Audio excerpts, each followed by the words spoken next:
We are live. How is So it? how about talk show interviews? I mean, why do they call it interviews? They're there for 5 minutes. They tell an anecdote about their personal lives, and then they plug something. That's pretty much why I never liked those late night talk shows. Yeah, I mean, sometimes they have funny jokes in the after before the interviews start, but so okay. Artist goes to Leno or Conan or whatever. Most of the time, it's just a performance. Yeah, We'll have to see if Chris can make it tonight because he was going to make it, but then his power went out.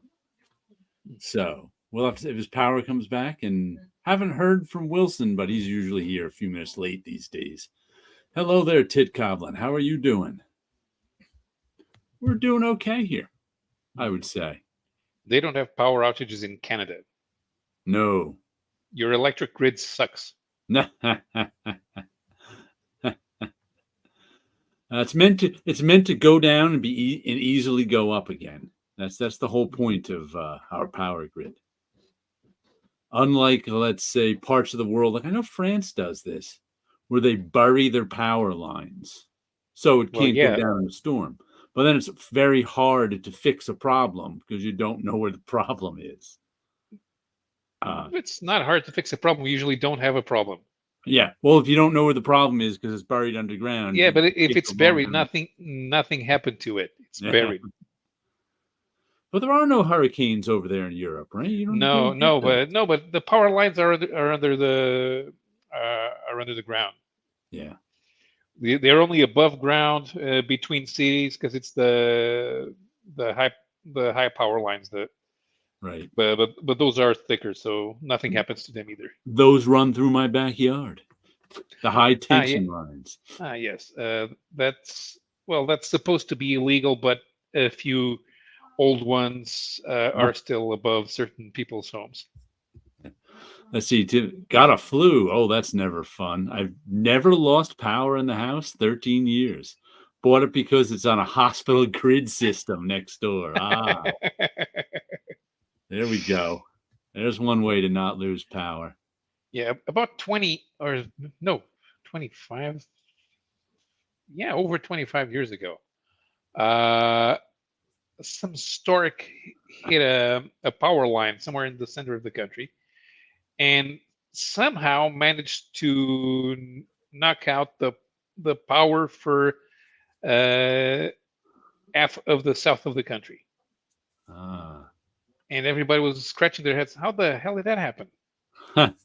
I was at Marvel in the early 2000s when the big blackout hit New York City. That was something else. What was that, 2003, 2004, somewhere around there? I'd have to look it up. But just working. And here's the funny thing in buildings in Manhattan, um, you have to have fire safety updates every so often. Mm. Like where all of a sudden, they say we're gonna have a fire drill and everybody has to go to the elevator banks and the fire marshal gives you a lecture about what you're supposed to do in a fire, blah blah blah blah blah blah. What was weird was when the blackout was when Marvel was on 40th Street. And the way the lobby of the building worked was that the elevators would go up, open up to the lobby of Marvel, but there was nobody in the lobby. Ike didn't want anyone coming to Marvel who didn't work. He didn't want the freelancers there, didn't want anyone there. So you needed a swipe card to get in, of course. And if you like old Marvel on 387 had a receptionist. So if you wanted to see Ralph Macchio, you'd come up to the receptionist and say, I want to see Ralph Macchio. And she would either let you in or call Ralph Macchio out to the door and he'd let you in. Ike wanted none of that. None of that. The problem was I also, being that I was a freelancer at Marvel, sometimes I had some years I had a swipe card, and some years I didn't have a swipe card. It was nuts. Sometimes it was like, well, you're here all the time, so here's a swipe card. Somewhere was policy has changed. No freelancers working in the office are allowed to have swipe cards. So when we were at 40th Street, I just have to stand there and wait for someone to come by and let me in. Now, meanwhile, so we've got the elevators, two glass doors with magnetic locks, and the stairwells were on the inside of the magnetic doors. So we'd meet for the fire drills in front of the elevators, and I'd always be like, we're not meeting here if there's a fire. Because if the electricity goes out and we can't get those electronic doors open, we can't get down the stairs. Yep. So the day of the blackout, when all the electricity out, nobody met at the elevator. Everybody just walked down the stairs. I was like, well, those fire drills were all useless. Because but that was the only building I've ever been in Manhattan where the stairs were behind locked doors. Usually the stairs go up to the lobby, or let you out onto the street. A lot of the buildings. So that's the way fire exits are made. But it's like I don't know what I was like. You know what? If there's ever fire, I am not coming to this. I am not coming to this elevator. That's for sure. Yep. Let's see.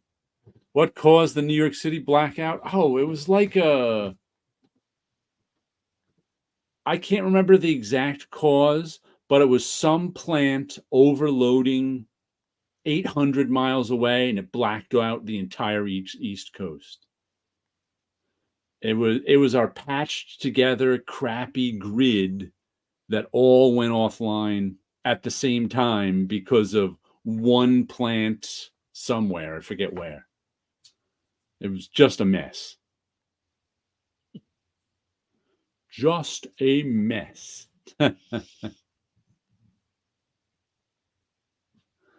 You ever been in a blackout, Paulo? Yeah, it was that one. It happened at night. It happened at night, so Okay. it was. We tried calling civil protection services to find out why, because we since I lived we lived on the ninth floor, we could see that the whole city was black, and that's not normal. So so we decided to call our family 150 miles away. Yeah, we have a blackout here. What? I tried calling the radio station because the phones worked. They were still the old dial, phones with a dial. See if they had any information, and they said, we're still trying to get something official, and it took about 4 hours to solve, and it was only the next day that they figured out it was historic. Everybody knew this was historic at the time because, I had to. Good evening, Undead Queen. What's up? Because of the blackout, of course, Port Authority was closed. That's where the buses come and go from. Penn Station was closed. Everything was closed. So I couldn't get out of the city back home. So I ended up, but first we didn't know what was going on, of course. And Marvel was on 40th Street and 5th Avenue. And the Midtown Library in Bryant Park is between 5th Avenue and 6th Avenue and 40th Street and 42nd Street. So it was right close by. So I was like, you know what? We all decided we were going to go and hang out in Bryant Park for a while and figure out what was going on, because we just had I had a little radio with me that I was listening to. Imagine that. I had, as a matter of fact, it's still over there. I had a tape player walk. It was very retro at the time. A tape player Walkman with a built-in speaker and a radio dial on it. So I was like one of the only people who could get news, because nobody had a radio at that time, 2004, whenever it was. So I'm just like, well, I'm gonna hang out. So everybody hung out in Bryant Park for like an hour. Happened to like I don't know 3 in the afternoon, and everyone was hanging out for because no one had any idea what was going on. Nobody had any idea how to get back home. Nobody had any idea. So some people actually slept in Bryant Park that night. Some people Hmm. from Marvel too. They just slept out in Bryant. They had no place to go. So a bunch of commuters sleeping out in Bryant Park. But I was just walking around the park, and I ran into my friend who I went to school with and used to work at Marvel, Matt, because he had been working nearby, and he was like, "Oh, I was like, I bet Jared's going to go to Bryant Park." So he went. So the two of us were like, "Well, why don't we walk out to Brooklyn and stay with friends?" We were like, "Okay." So we eventually decided to do that, and just after we leave Bryant Park, we're walking down 8th Avenue. We run into another friend of ours from school who was a comic book guy, never worked for Marvel, but the three of us ended up walking across the Brooklyn Bridge to our friend's house, and we stayed there and made it home the next morning. I was lucky to run into people I knew who were doing stuff. Your blackout blog was an interesting read. A whole city just walking a bridge to escape. Yeah, I wrote a blog. Matter of fact, I think I wrote I wrote the piece on the blackout before I actually had a blog. And I think I posted it on my blog on like the 10th anniversary of the blackout. I was like, oh yeah, I still wrote that. I wrote that piece years ago. Let me see if I can find it.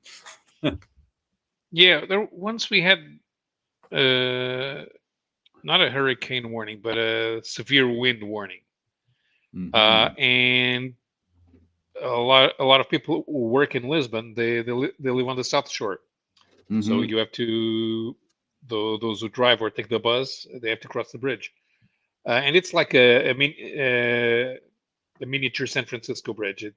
Mm-hmm. It's even red, and they didn't let the cars go through Ah, because of the wind, but they let people walk across as long as because they could stay in the middle lane, right. in the middle. So the cars, they thought it wasn't safe enough. Not safe enough to drive. Mhm. I got a lot of comics at the comic shop this week. Yeah. I ended up getting 10 comics, two covers collections, and let me show you this book first. I got this. This is by Rick Parker. I actually pre-ordered this back in, I don't know. I mean, I usually don't pre-order books, but I know Rick from Marvel. Rick Parker is a longtime letterer for Marvel, and he also drew Beavis and Butthead for Mhm. Marvel in the 90s. I think he drew 60 issues of it. So that's where a lot of people know him from. But he's been working on this for a couple of years. There's his name down there, Rick Parker. He's been working on this for a couple of years. And so, I'm Facebook friends with him too, of course. So I've been seeing various pages as he works on it. But it's an autobiographical story of him being drafted back in the late 60s and how it changed his life. In Drafted, an illustrated memoir by Rick Parker, experience firsthand what it's like to be forced to put your dreams and aspirations on hold while you serve your country.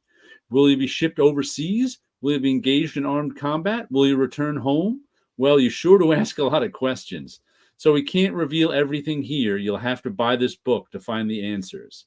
So, and it was one of, I don't know if you've ever known people who have had their book published and sold through Amazon, but a lot of times they're like, ooh, they kind of organize everybody they know to buy their book, like pre-order their book as soon as it, like on one day. That way it can shoot up the Amazon charts and people can notice it. So that's why I ended up pre-ordering this one. Um, just because Rick was like, hey, everybody who's gonna buy it, could you buy it today? So it goes up the charts. But So he's a really good cartoonist. Rick Parker was was born in the late 40s. 46, I think it said in the Wow, I didn't think he thing was here. that old. Yeah, I think it said 46. So while he was drawing Beavis and Butthead, his children would be the target audience. Well, I think he had his children in the 90s. Oh, really? Yeah, I think because I think his son might he married what's her name, Lisa Trusiani, Hmm. who was an editor. She was a writer.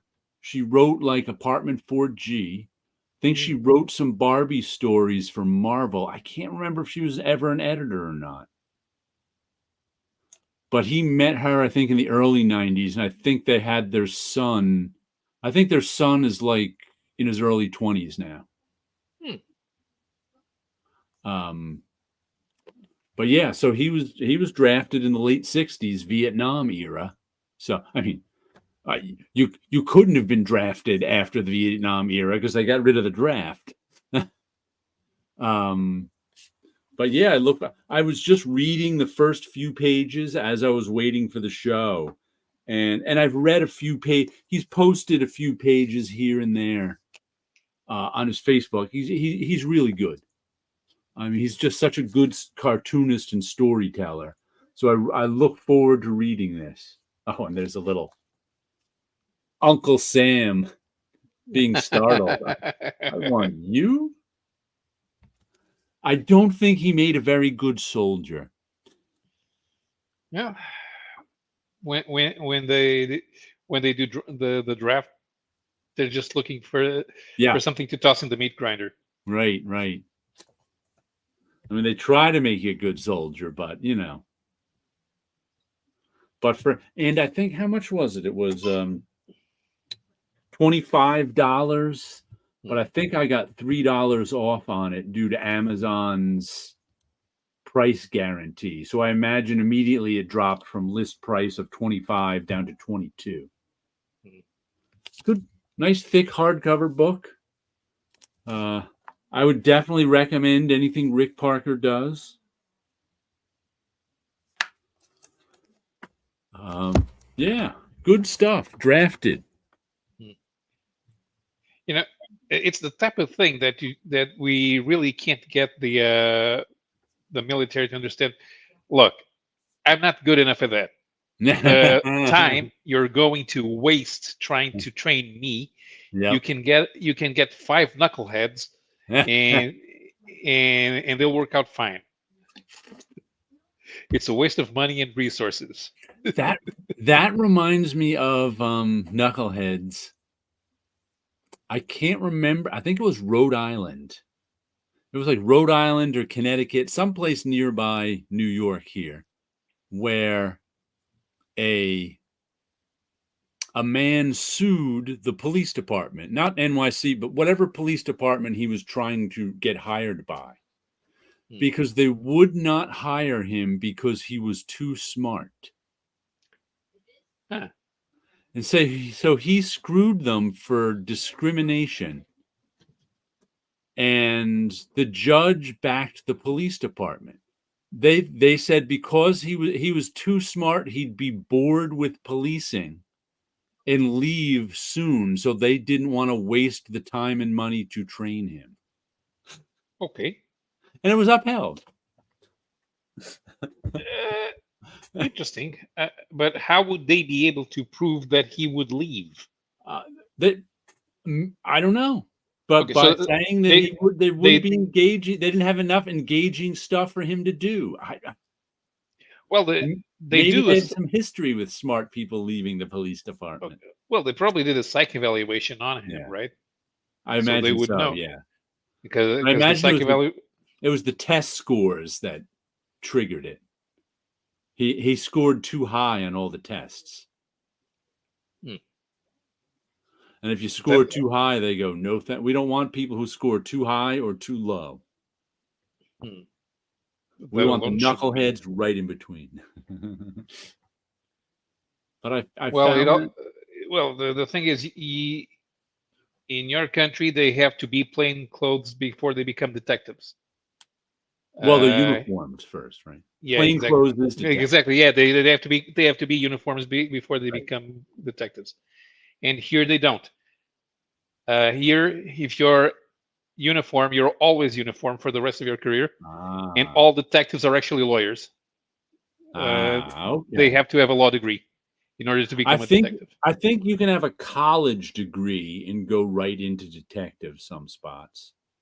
And also, a lot of NYPD officers end up working in other big cities around the country because the NYPD, everybody knows the NYPD like officers get the most training. So rather than train their own guys, Right. they will hire people out of New York. Yeah, and with 11 million people, somebody's bound to want to work as a police officer. Someone else will take that job. Yeah, Plenty of people want to sign up. but don't be too smart, or we'll disqualify Too you. smart. You don't want that. And these were actually two books that surprised me this week. Because like I said, every week at my comic shop, I get an email that tells me what's coming in on my pull list this week. And I already had like 10 books on my pull list, which is a pretty big week for me. And I was like, oh, big week. But I had also ordered a couple of distillery books. And I don't know how distillery is. I was thinking maybe distillery distributes their books differently. I don't know how distillery distributes their books. But either way, however they distribute their books, for some reason, it wasn't on my final order cutoff. I mean, it wasn't on my what's in your pull list for this week. And when I ordered them during final order cutoff, I remember I actually ordered them at least a week apart, if not 2 weeks apart. So the fact that they came together 1 week with, no notice was a little surprising to me, but it's whoops. The first one is the Gone cover gallery. This is the Jock story. And I always said that if they put together a book of just comic book covers, I'd get it. And that's what this is. This is all the comic book covers from Gone. They had so many alternate covers, they put it together in a book. I still wish it was saddle stitched, i.e., staples, rather than the square bound. I mean, it works for the most part, but there's a couple of them that really. Here's a nice colorful one. Yeah, so they're wraparound covers. Yeah, they're all wraparound covers by a variety of artists. That's And great. I guess Gone. I didn't even read any of Gone. Here's one of Jacques, but it was by Jacques. And I guess it's a space story. Whoa. Cool. And they were $10 a piece.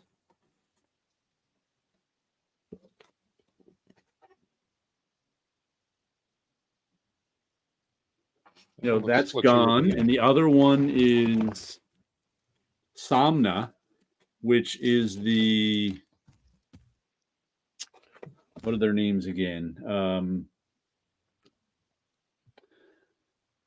Becky Cloonan and Tula Lette book. So a lot of nice covers. There's Tula. I think that first one was Becky Cloonan. This one is Tula Lette. But I got to say, this one I really like. Very stylish. What's her name?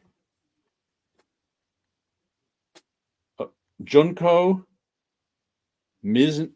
Mizuno. Mizuno. Junko Mizuno. Mizuno. There's a little Jay Lee for you. See, this one could be saddle stitched would be better, so we don't lose any of that art. Jay Lee's style has gotten different in the last few years. It just keeps changing. I like that.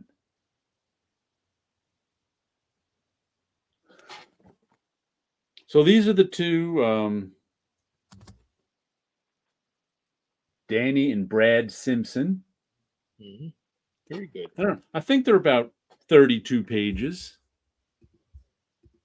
But like I'm really enjoying. Very shiny, lots of spot gloss on them. But I was like, you know what? I'll buy that idea. I've always said if you're, I would like to see like Marvel and DC put out all their covers in a book a month, and I might get that. I'd get that. So I decided to get the Distillery ones. But that looking at this just reminded me of a thought I had.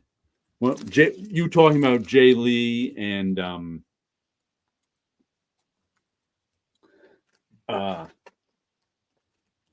Jay Lee and how his art has changed over the years. Mm-hmm. Even in the last few years, you said his art changed. There's a famous quote by Neil Adams saying something about if you're a really good comic book artist, you should make it by the time you're 19. Or something like, or you can tell who's going to be a really good comic artist when they're 19.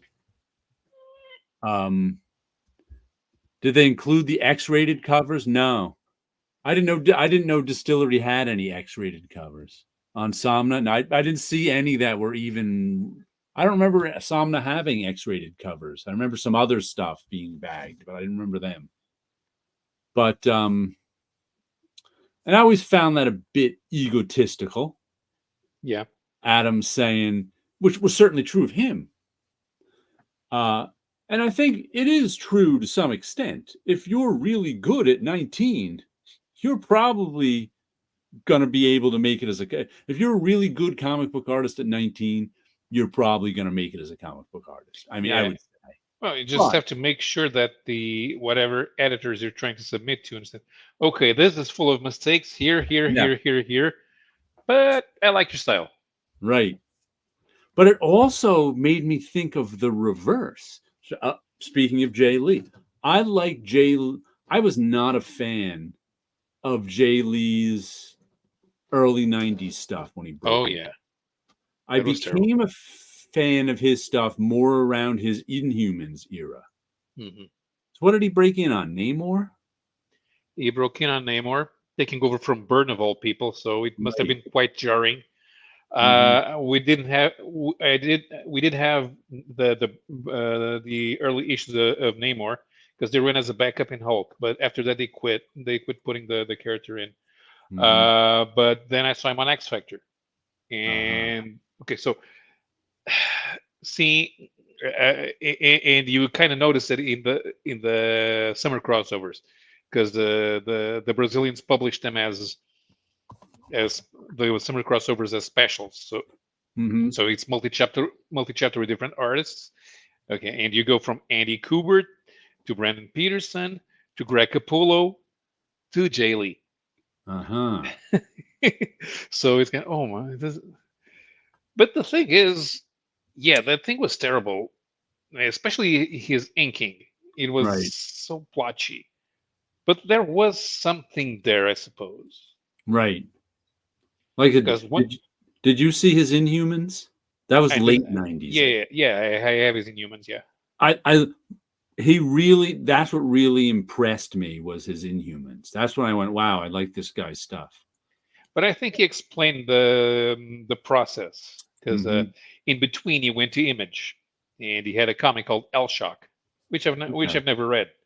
But I think I remember him saying publicly that I figured out everything I was doing wrong as an artist when I finally had to write my own stories. That's interesting. That's interesting. But here's the thought I had related to Jay Lee and related to Neil Adams' statement of, if you're going to make it as a comic book artist, you have to make it by the time you're 19, kind of thing. Mm-hmm. Which, like I said, I think there's some truth to it, but I don't think it's absolute. And it also led me to the thought that the reciprocal might be true, in that, and I think this applies to Neil Adams. If you were a good comic book artist who made it at 19, you might be a worse comic book artist at 50. I think Neil Adams was a worse comic book artist, in the second half of his career than in the first half. Yeah. Because he never had, what happens with comic book artists is they go to a certain point and then never have any growth. Mm-hmm. Yeah. And Batman Odyssey is certainly worse.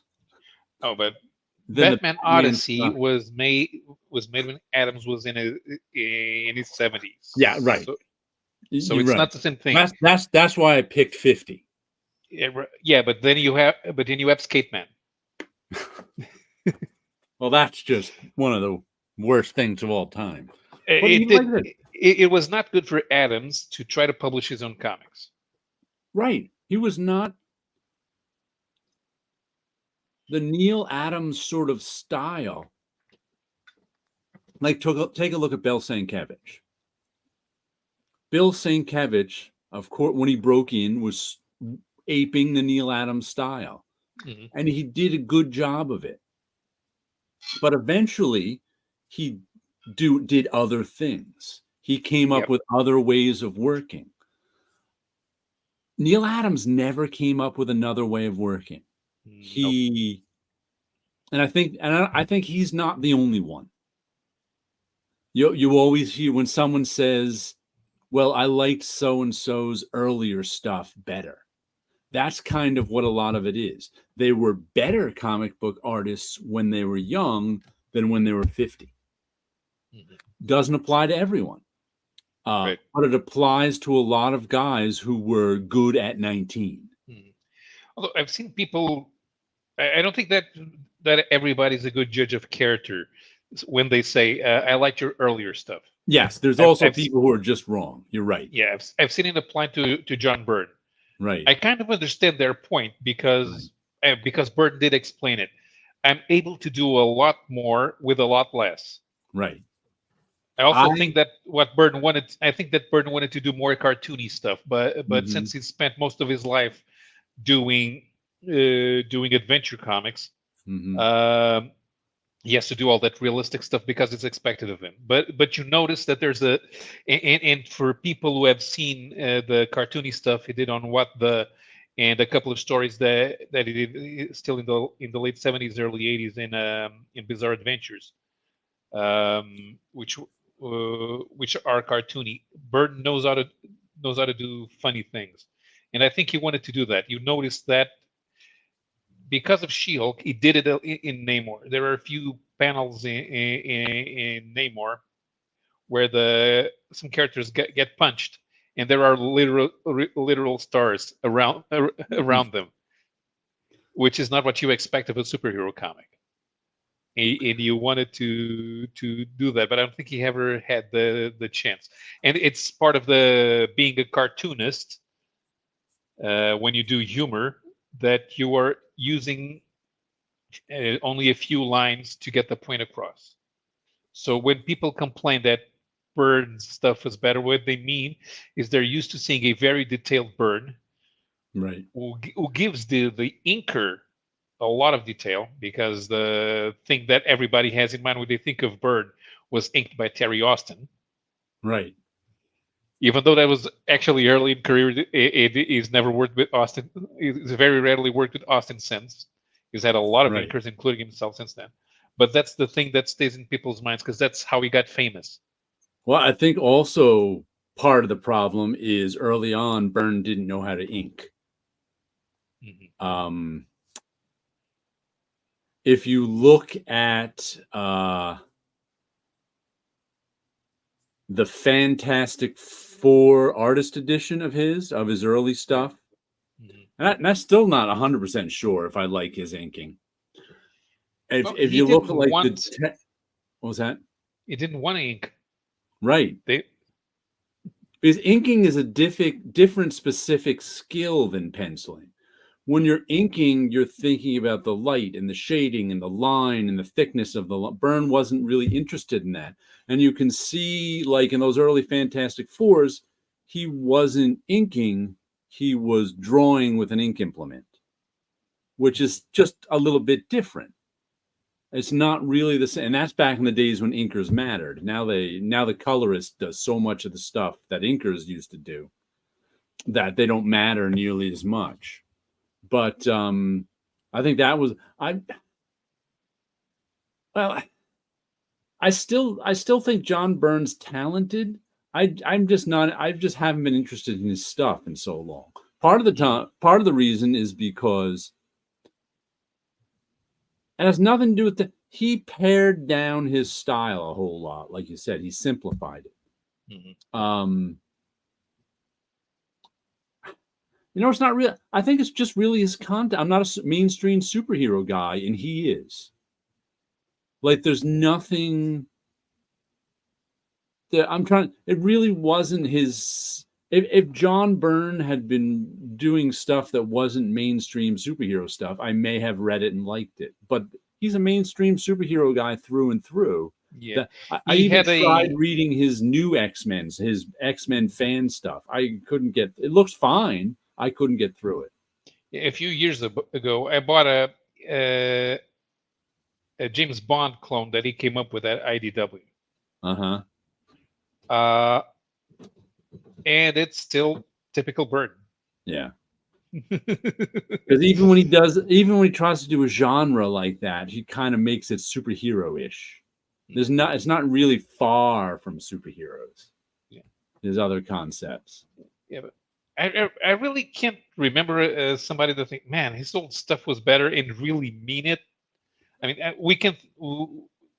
we have Neil Adams, sure, I guess. Although Yeah, I his suppose old that stuff was on his but on his own, on his part, it's more like he probably got lazy since he was self-publishing.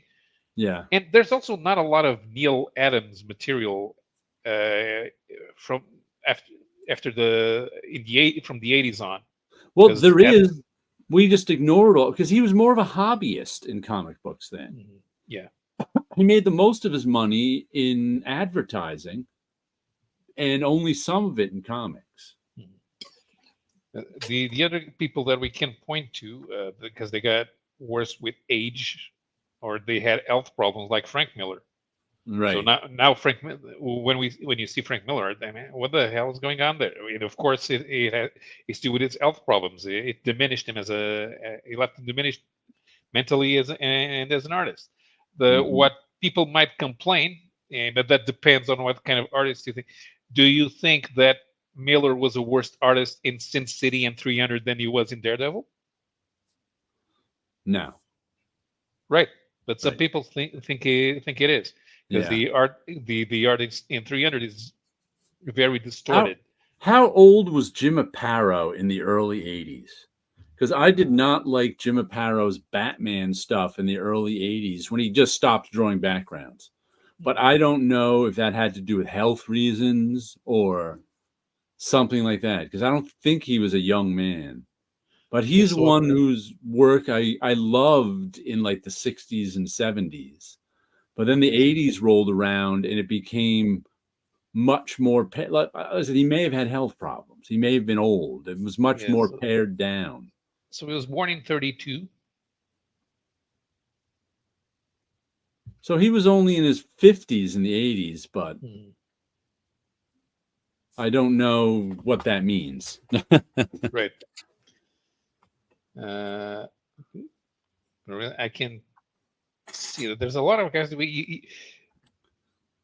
Butch Guys in particular became much better in the 2000s than he was in the 80s, and he was not bad in the 80s. I would say most guys plateau. Yeah. What that could also, like I said, the it could be that Neil Adams' idea that if you don't make it by 19, you're going to make it is actually fairly rare. And to make it by 19 and then, like I said, be worse at 50 is actually a rare thing. It's more common to not make it by 19, but maybe make it by your early 20s. And by the time you're in your mid 30s or 40, you plateau. Mm. I would Unless you decide to become Barry Windsor-Smith and you right. continue evolving. And unless you're one of those guys, which is rare, who keeps evolving. A Jay Right. Lee, like I said, a Barry Windsor-Smith. Who else can I think of? A lot of the indie, I think even somebody like Eric Larson has kept evolving. Yeah. Um, I was not a maybe fan of his Spider-Man. neither was I. I did not like his Spider-Man at all. Like, the only reason I became a fan of Eric Larson is because Chris was a fan of Eric Larson. And finally after 5 years of Chris being excited about every new issue of Savage Dragon, around issue 70, I went, you know what, I'm just going to start picking up this book. But that And was buying it best every Savage week. Dragon. I think when he got around issues 30, 40, that's when Larson's style became the best it ever was.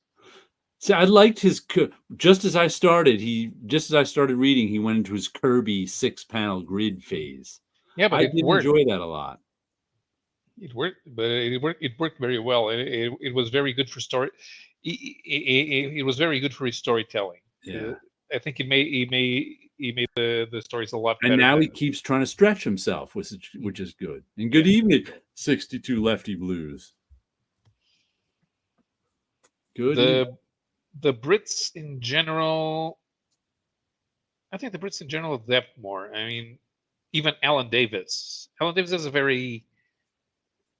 Alan Davis is like Bird. He became known as superheroes, but he's more of a cartoonist. Undead Quinn says Ted McKeever got better the older he got. Yeah, I think so. I agree with you there. Sure. I like his. I only started buying his stuff once he was older. Yeah. Yeah, and he retired early because his stuff wasn't selling, unfortunately. David Mazzucchelli got better as he got older, but a lot of people are going to say he didn't. A lot of people are going to say, I want Batman Year One, not Asterius Polyp.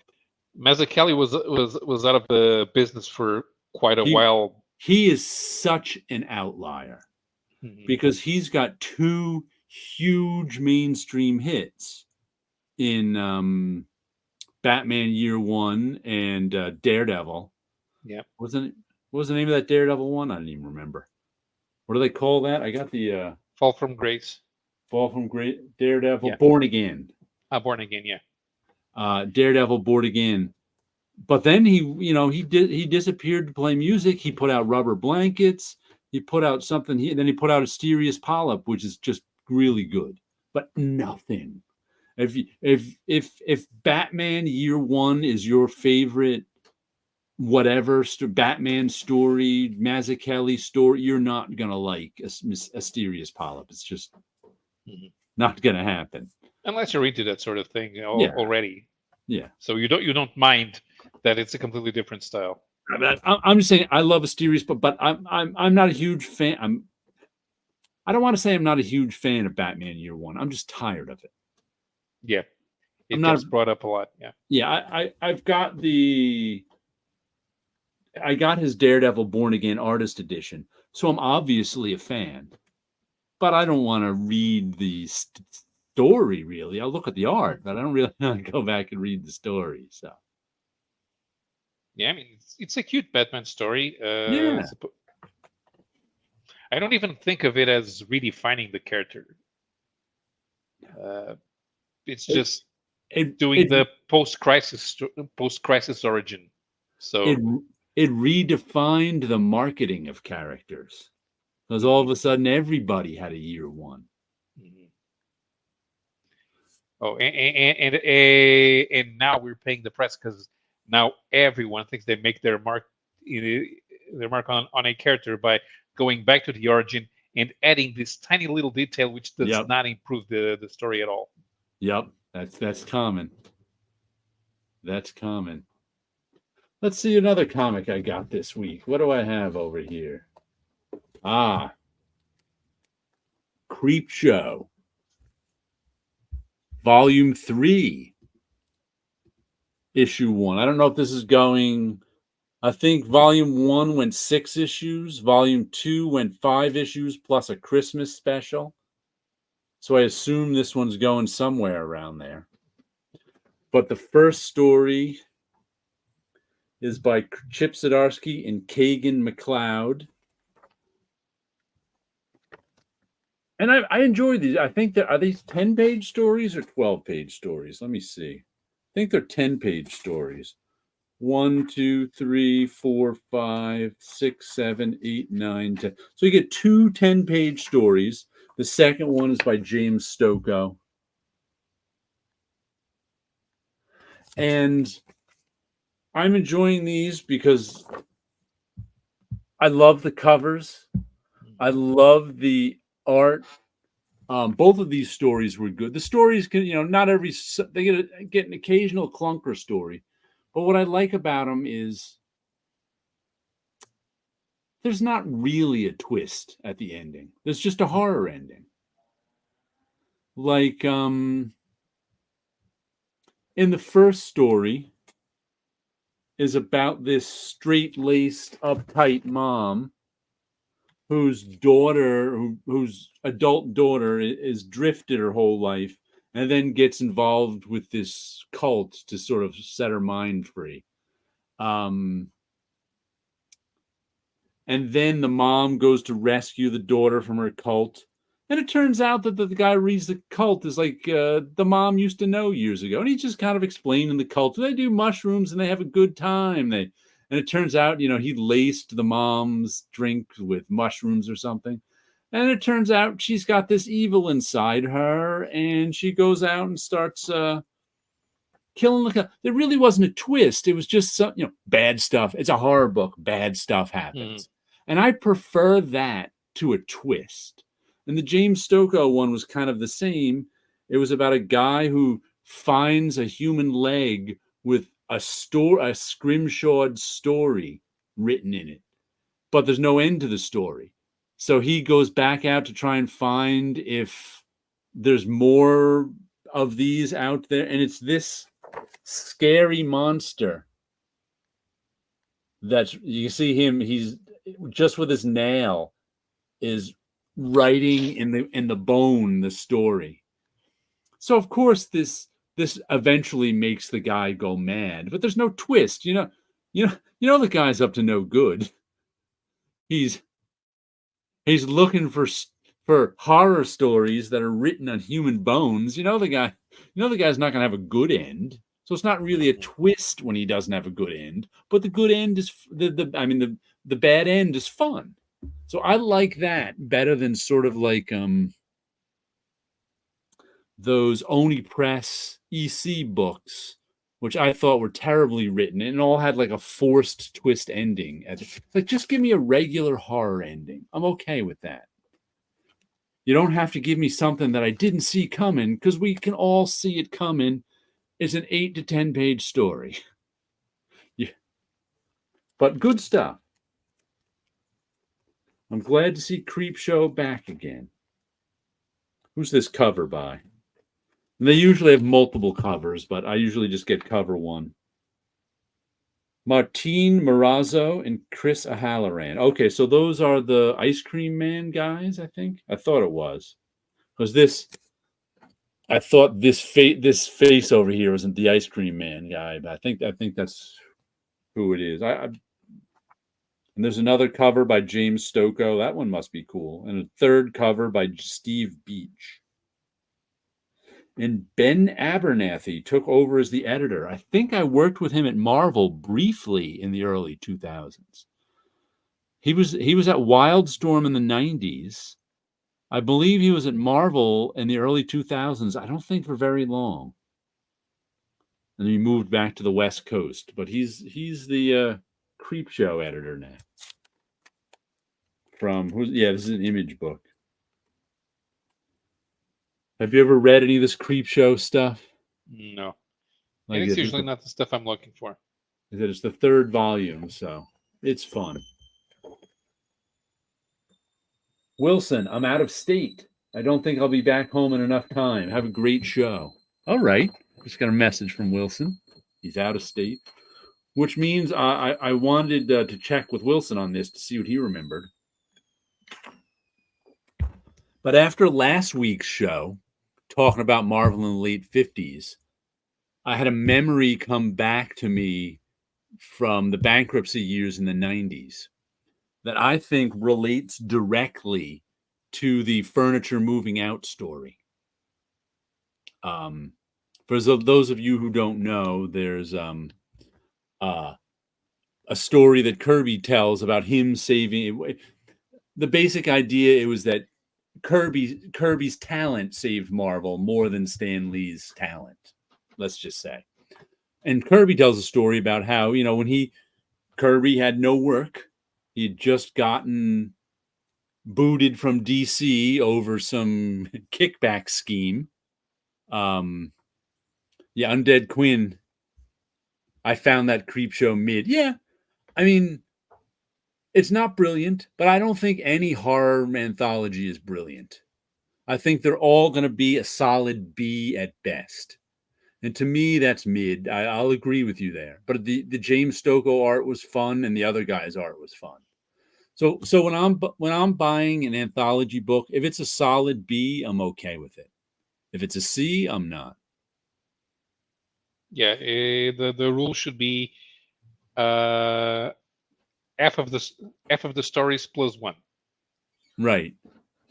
So if it's 4 stories, it should be 2 stories plus 1 story. So if three out of 4 are good enough, you're all right. Yeah, both of those were good enough. Mm-hmm. They weren't great. You're hardly ever gonna find a great story in an anthology. Mm-hmm. One that comes to mind is the Alan Moore story. Oh, I can't remember the name of it, from the 80s. You can find it in Fantagraphics Best of the 80s, and I can't remember what it ran in. But it was a commentary on sort of the dark and dangerous, like the turn of darkness in the 80s for superhero books. And the whole story takes place in this city. And the one superhero is like, wow, there's a real darkness creeping up on the edge of the city. And he's worried for everybody. And some of the other heroes have already been turned into these weird, semi-evil, dark versions of themselves. Did you ever read that story? Never heard of it. I'm gonna have to dig it out. I know where I can find it. I'll have to find it. It's in, like I said, the Best of the 80s anthology from, may have been in like Wasteland or something from DC. I forget what. Oh no, it was in a benefit book. Can't remember which one. Then I would never have found it. No. Yeah. I'll have to dig it up what it is. But anyway, back to the Marvel story. So Kirby's story that he told in the 90s interview that I still have to track that down. I've never read that. Was that, he was out of work and he came in and Marvel was in such bad shape. And this is like 50, I can't remember if it was 57 or 58, my timeline now, but it was when it's 50. Stan was the only, what was that, 58? Yeah. Stan was the only employee left at Marvel. I think besides freelancer Saul Brodsky, right? Mm-hmm. Yeah. So the story that Kirby tells is Marvel was in such bad shape they were about to close down. They were moving the furniture out of the place. Stan Lee was like, I don't remember them moving furniture out of the place. Here's where it ties into 90s Marvel. As you know, there were in 90s Marvel, before and during bankruptcy, there were 3 mass firings at Marvel. Mm-hmm. So by the time the 3rd mass firing hit, there was, I don't know, a third of the employees were gone. However many were gone. I can't give you the I'd have to try to find the exact number, but there were a lot of people missing from it was a half-empty office.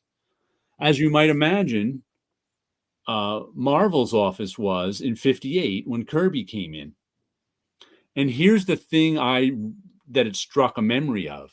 The At Marvel, there was the bullpen, which was sort of a big open room. And then editorial row was behind it, and that's where all the editors were. They all had individual offices along editorial row, big Manhattan building. But at some point, they began to store furniture in the back of the bullpen. Where there was once desks, now all of a sudden furniture would just show up stacked there. We had no idea where it came from, but it became, and furniture would move out, furniture would move in. And it became normal to us. But occasionally a freelancer would come up and be like, they'd be startled by the piles of furniture at the back of the bullpen, as you might imagine, with all the rumors of Marvel being closed down. And then you come up to Marvel and there's furniture stored in the back of the bullpen. And you're like, and they'd be like, what's going on there? And we'd just be like, that's what they do now. They just store. And I don't know. They'd occasionally tell us, oh, they're just moving the furniture around. And we'd be like, we didn't know what shady stuff was going on with that furniture, but like I said, I didn't even remember that happened because it became normal to us. Eventually, at some point, we just said, screw it, and unstacked the furniture and made it into a lounge for us to eat lunch in. And occasionally the furniture would change. And we'd just set the new stuff up to eat lunch in.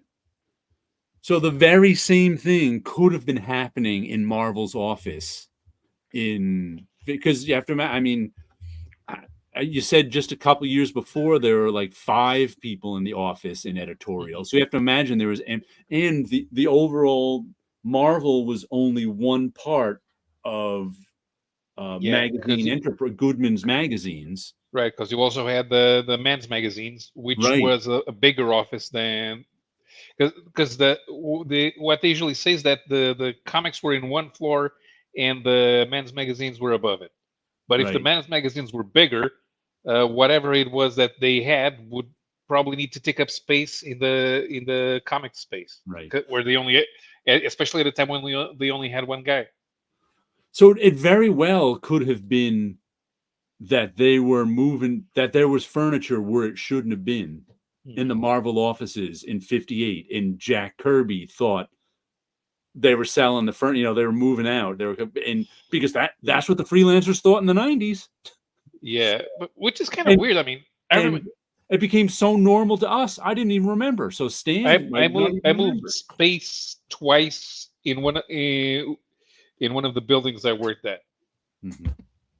And so, and yeah, sometimes the magazine would stop and a new one would start.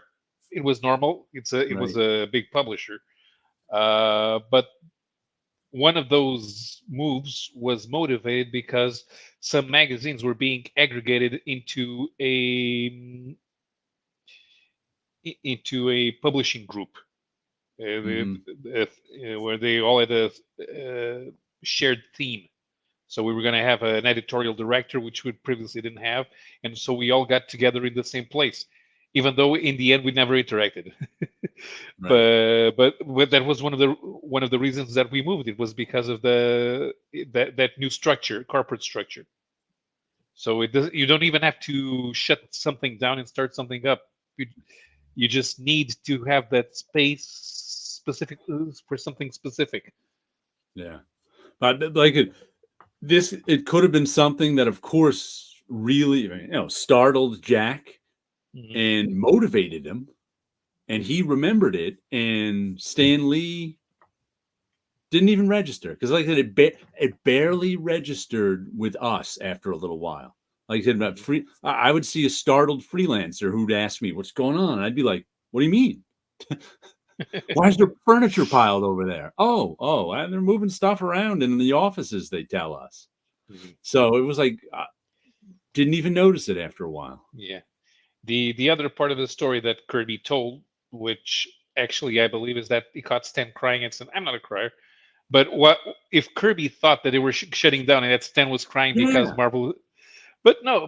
I think Kirby came in 1 week after the last Manili story was published. So right, it's quite possible that Kirby came in just as Stan got the news that Manili had died. right, right. That's what the book I'm reading said too. That probably it may have been the very Monday Mhm. the after Manili died, or soon after. So it's like, it makes sense, and it makes, it kind of makes, it makes the story make sense to me. Mhm. How, because I don't think that's something, I don't that I don't think that's something Jack would have made up.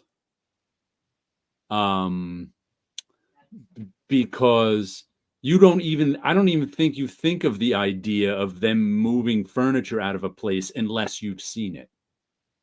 Mhm. Like, unless you've lived through them moving the furniture out of a business around you, which I have, it's not a thought that comes into your head, because that's usually not how business you usually there's not a lot of people in a business that's moving the furniture out. Great. So that's not an experience a lot of people get. So I can imagine, I can see why that would be really startling to Kirby to go in there looking for work, because he wasn't given the right kickbacks at DC and got booted out of there, and he's like, holy cow, I better come up with some ideas, because this place is about to go under without him. Let's see. Damian Dyer says those 80s Star Blazer black and white from the UK books were good. They've been reprinting it as graphic novels recently. Oh, I don't think I've seen those. Star Blazer was a UK comics magazine that existed before 2000 AD. Okay. Eric P says, evening. Did anyone look at the Marvel Age Omni after last week's discussion? I did not look at it, but I went and emailed Corey about it. So he Corey is a freelance, I think he's still freelance editor at Marvel, but he was in charge years ago of getting the entire warehouse that Marvel had out in Arizona into shape. He had to organize everything and inventory everything, all the stats and all the film that was in their warehouse. So I knew he was the guy to talk to about this. And he said that probably the reason that the Marvel Age omnibus exists is because Marvel has been doing a project over the last, I don't know how many years, to scan in all of their film, or as he said, at least the film they think is important. Mhm. The problem is that's a project that's completely in the red. That's not a project that makes you money Right. outright. So you have to put out weird omnibuses just to make, Yes. make that money back. Yes.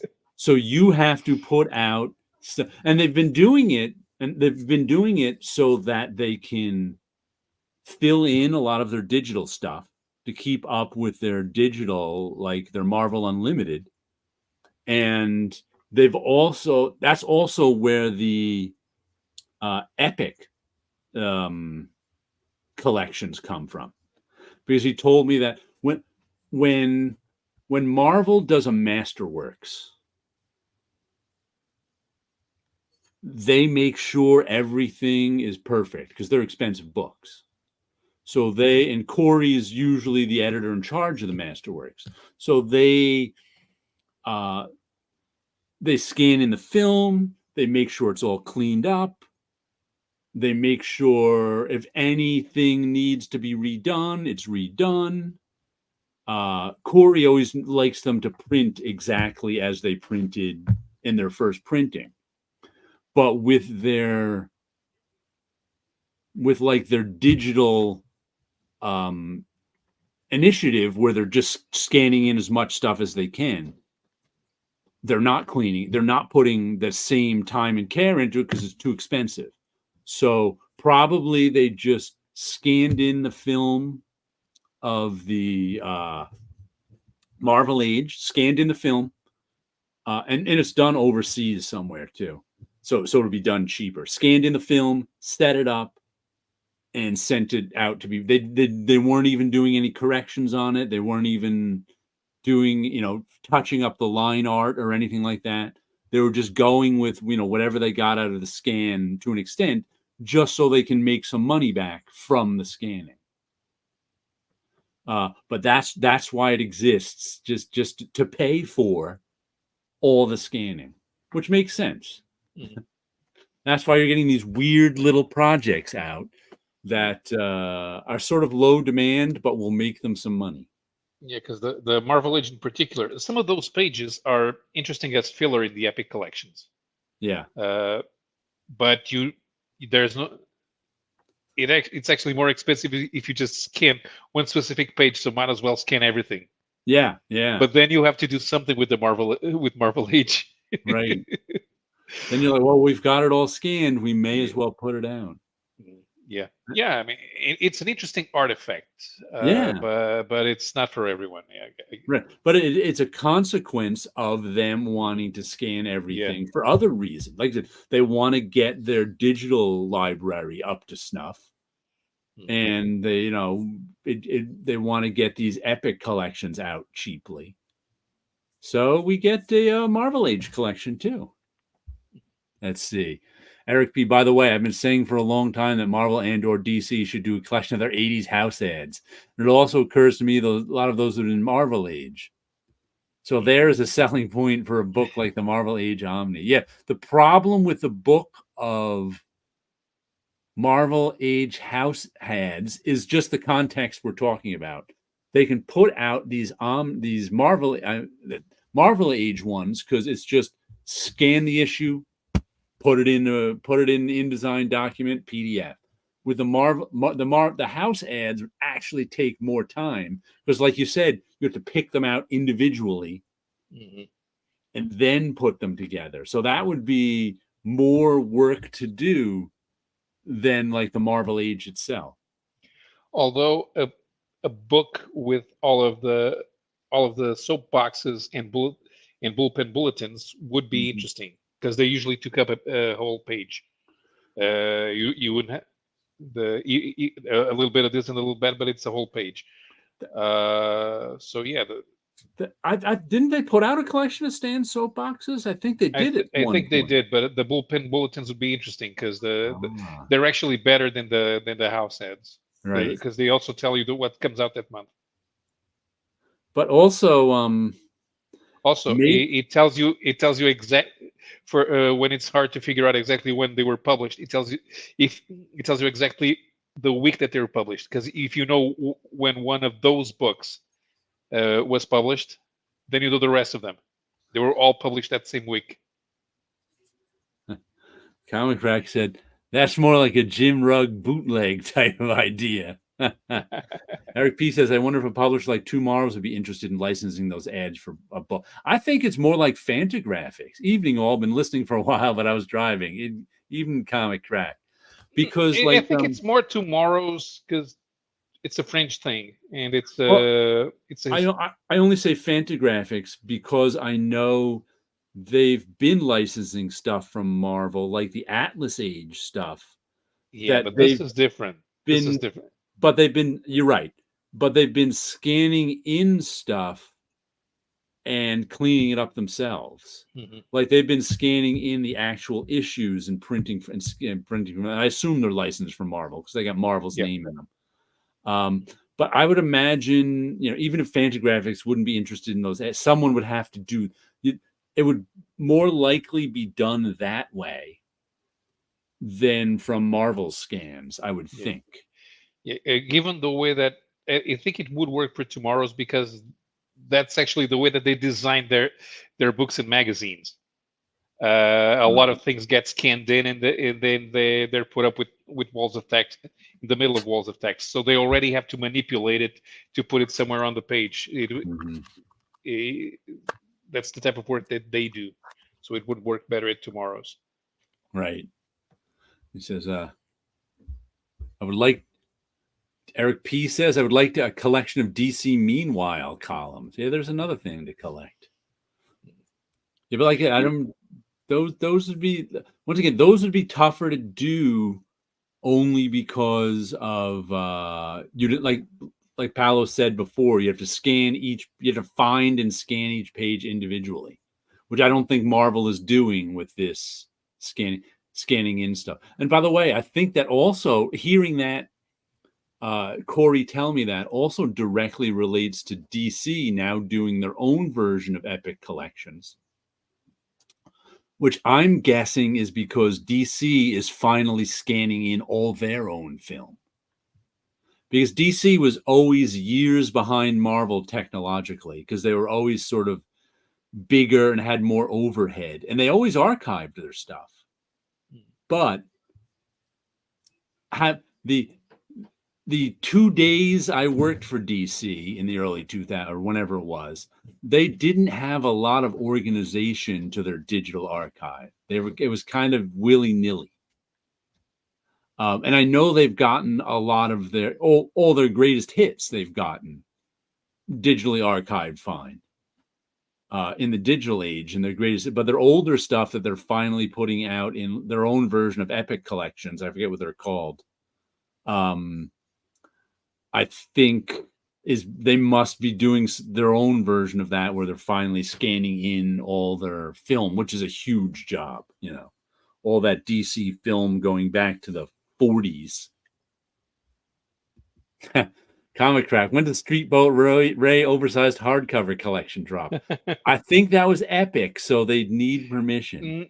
It DC wasn't Finest. Epic. There we go. It was creator owned, but it didn't have the Epic logo. Okay.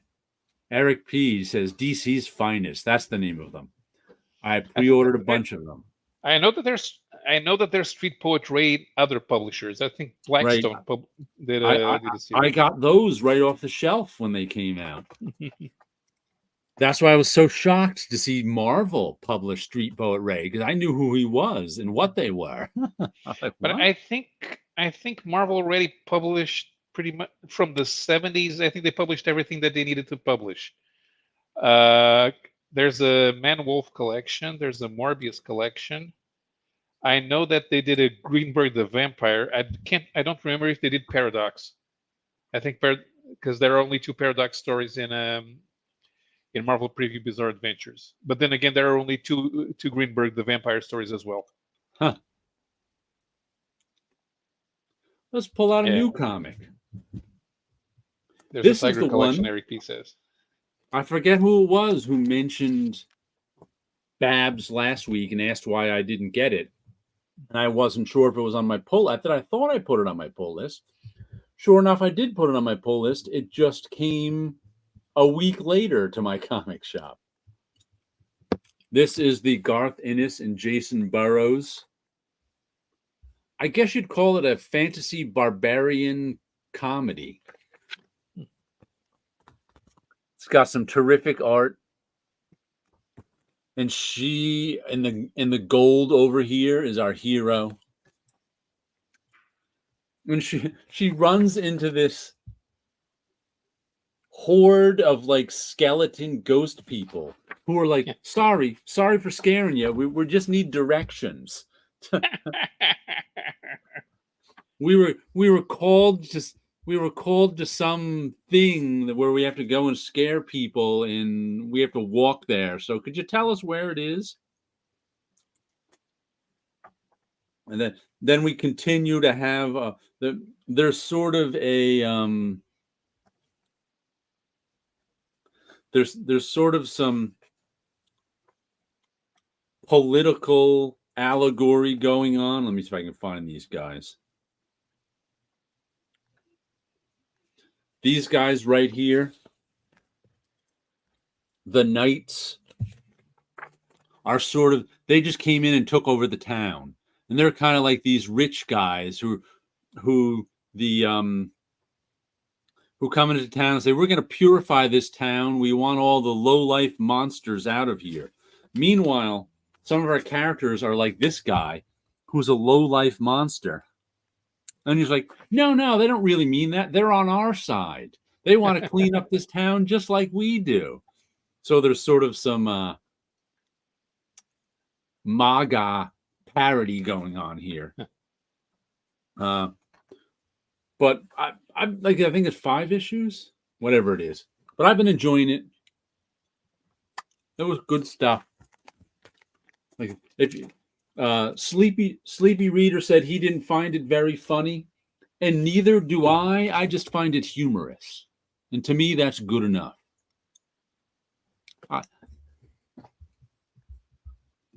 Yeah, Eric P. laughed out loud at the skeleton ghost stuff. That was the strongest, funniest stuff of the. Wait, no. Sorry to scare you.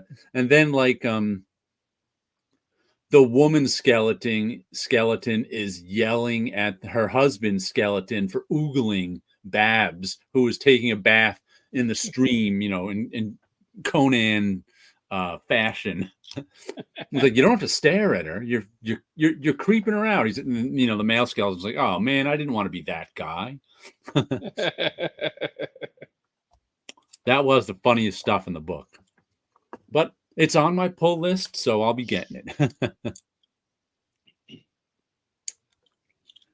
Let's see, what does Damien say here? I thought you had picked up American Psycho from Sumerian. Not a fan of the movie? Nah. I'm generally... There's very little licensed stuff I pick up. I wasn't a fan of that movie. I may have picked... No, I think I looked at the first issue of that, but I don't think I picked it up. Yeah. The reason I'm not a fan of licensed stuff in general is I once heard someone describe it as, when you buy a licensed book, it's because you really love that original thing, whatever it is, movie. You really love that original thing, and you want more of that original thing when you're buying like a licensed comic of it. But it always ends up being like at least one step removed from what we really love. Yeah. And I think that has been my experience with licensed comics. It's always one step removed. I think the last licensed stuff I bought a little, like I remember I bought Buffy, I think season 8 and season 9 when it first came out. Oh, I got some balloons with my 2. And they were okay comics. But I kind of realized they were just okay comics, and they were just okay Buffy stories. And there was something I really wasn't interested in keeping up with. So after season 9, I just kind of faded away from Buffy and ended up selling my original issues. And then I think what was that? I noticed in Star Trek novels and comics, what's missing there? It's the actors. The actors bring something to the character that you can't translate into paper. They bring charm to the role, which is tough to draw unless you're Adam Hughes. Yeah, and in prose, you're not seeing the actors act. It's just the words that they would say. And I think the last licensed thing I got was I bought some Firefly / Serenity stuff when it first was coming out. I don't know, it must be 15 years ago now. And I bought maybe 2 or 3 series. And it was just I just wanted more Firefly. I didn't really want more. It doesn't really satisfy that urge to get more of the stuff you really like. So that's general. Yeah, there's a long-winded way of saying no. I didn't get American Psycho from Sumerian. But it's the other way around. When you think, I don't really like the movies based on the comics, Yeah, because there's a way of telling stories in comics that you just right, can't translate. right, And it's not even the MCU. right. Did you see the Valerian movie? Yeah, I did see that one. Oh, that thing is a European comic. It's not supposed to have big explosions and gross out icky stuff and crazy action. Hmm. I So it think doesn't look like Valerian. everyone I heard describe it said it's got some really good visuals in it, but it's not a great movie. And I'm kind of the same mind. It's just like, it looks nice. There's cool parts to watch, but it's not a good movie.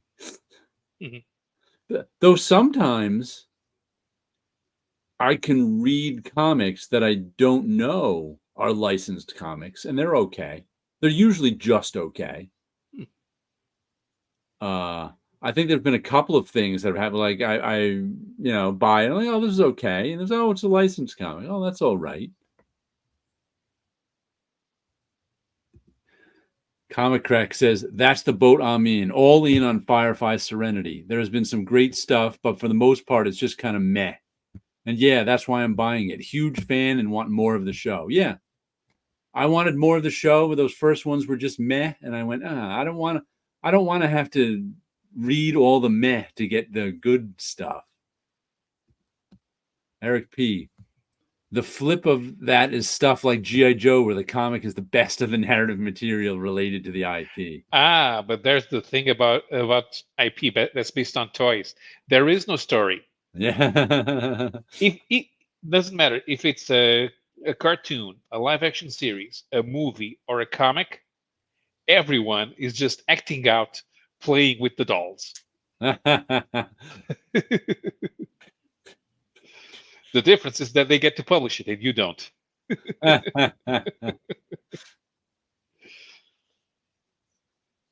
Final order cutoff is in. And here's today's clever cover of the week, because Saga came out this week. Uh-oh. And there's often like adult stuff in Saga. Mhm. And this is Saga issue 69. So I was like, I wonder if they're going to do something clever and adult inside with Saga. But no, they did it right on the cover. Wait a minute. First, Gorvidel. Is he going to show up to see the Let's see Saga? now. Yes. He'll come in Well, right now. Here's the cover to Saga 69. okay. No, serious. Why am I looking at a naked Brian Michael Bendis?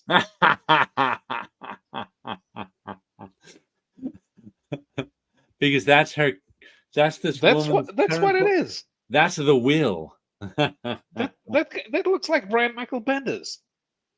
I can understand that, but they're getting it. I like Saga. Saga to me has always been a solid B comic, and it continues to be. I like Fiona Staples' art. Yeah, I don't even remember why I didn't like it, but I got to page 3 of issue number 1. And no, bored. Eric P says someone has to have done this before. I can imagine somebody doing it sort of like as a one-off, but how many comics have even got to number 69? To do it for real, I don't know how many people have done it for real.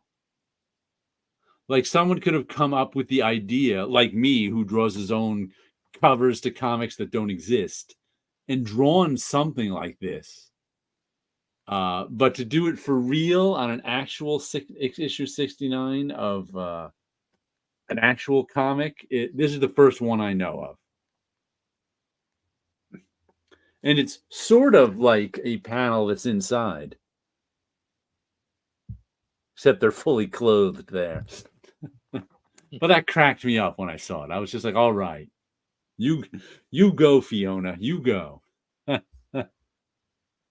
Did Sex Criminals get to 69? It did not. Think of how few modern comics get to issue 69.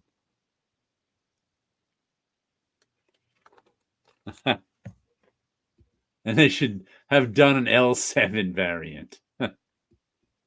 You're like L7, man. Square. But yeah, another issue of Saga. I never see anyone picking up Saga on YouTube anymore. It's not the hot book it once was, but I still Well, think it's yeah, good. those 5 years without a new comic, Yeah, they got the really momentum. killed its momentum. I mean, if it was something like Hellboy or Grendel, well, you know that, okay, there's a new miniseries and it Mhm. ends. Then three years later, there's a new miniseries and it ends. And those You get also used. those also weren't. Saga was a real hot book that brought people into comic shops. Mhm. There's so few books that were like that, especially for indies. I mean, Walking Dead brought people into the comic shop. Saga brought people into the comic shop. What else did? Love and Rockets in the 80s brought people into the comic shop. Yeah. More important than that, a way to measure if an American indie book is actually a hit. Mhm. How does it sell in France compared to French comics? Yeah. And and and The Walking Dead definitely was on a level of a bestseller. The collected, well, it was all collected editions. They came out as Right. graphic novels there.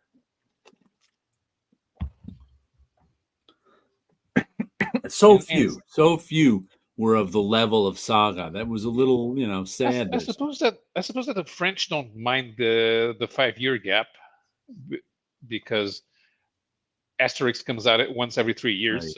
Right. So I, I would think that maybe like world, because Saga was a good seller worldwide. They said. Mhm. Yeah, I imagine worldwide it's probably still a good seller because, like you said, you're used to that. You're used to graphic albums and it coming out. I mean, I imagine after like a French fan, Mhm. after 5 years of not having a Saga graphic album, suddenly gets one. It's like a treat. Yeah, You're like, oh, great! I got the new Saga. Oh, this is great. It's different for like an American who goes to the comic shop right, exactly. and wants it every month. It's their drug of choice. They're like, oh, where's my new Saga? Oh, where's my new Saga? Um, Once it's not there anymore, that it reminds me of. I think I mentioned this a few weeks ago. When I was at the comic shop, there was a few weeks ago. There was actually these two teenage girls, which I never see teenage girls in my comic shop.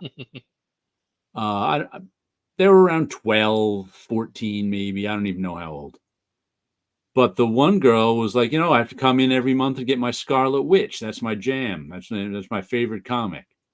And I was like, cool, more power to you. But if they stopped publishing a Scarlet Witch comic, which I think was only a mini at this time, she wouldn't come into the comic shop. And I think a lot of Right, Saga fans were like that over here in America. They'd come into the comic shop to get their issue of Saga every month.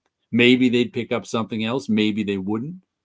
But once Saga was gone for those 5 years, oh well, which is a lot different than picking up your graphic album every year or 6 months.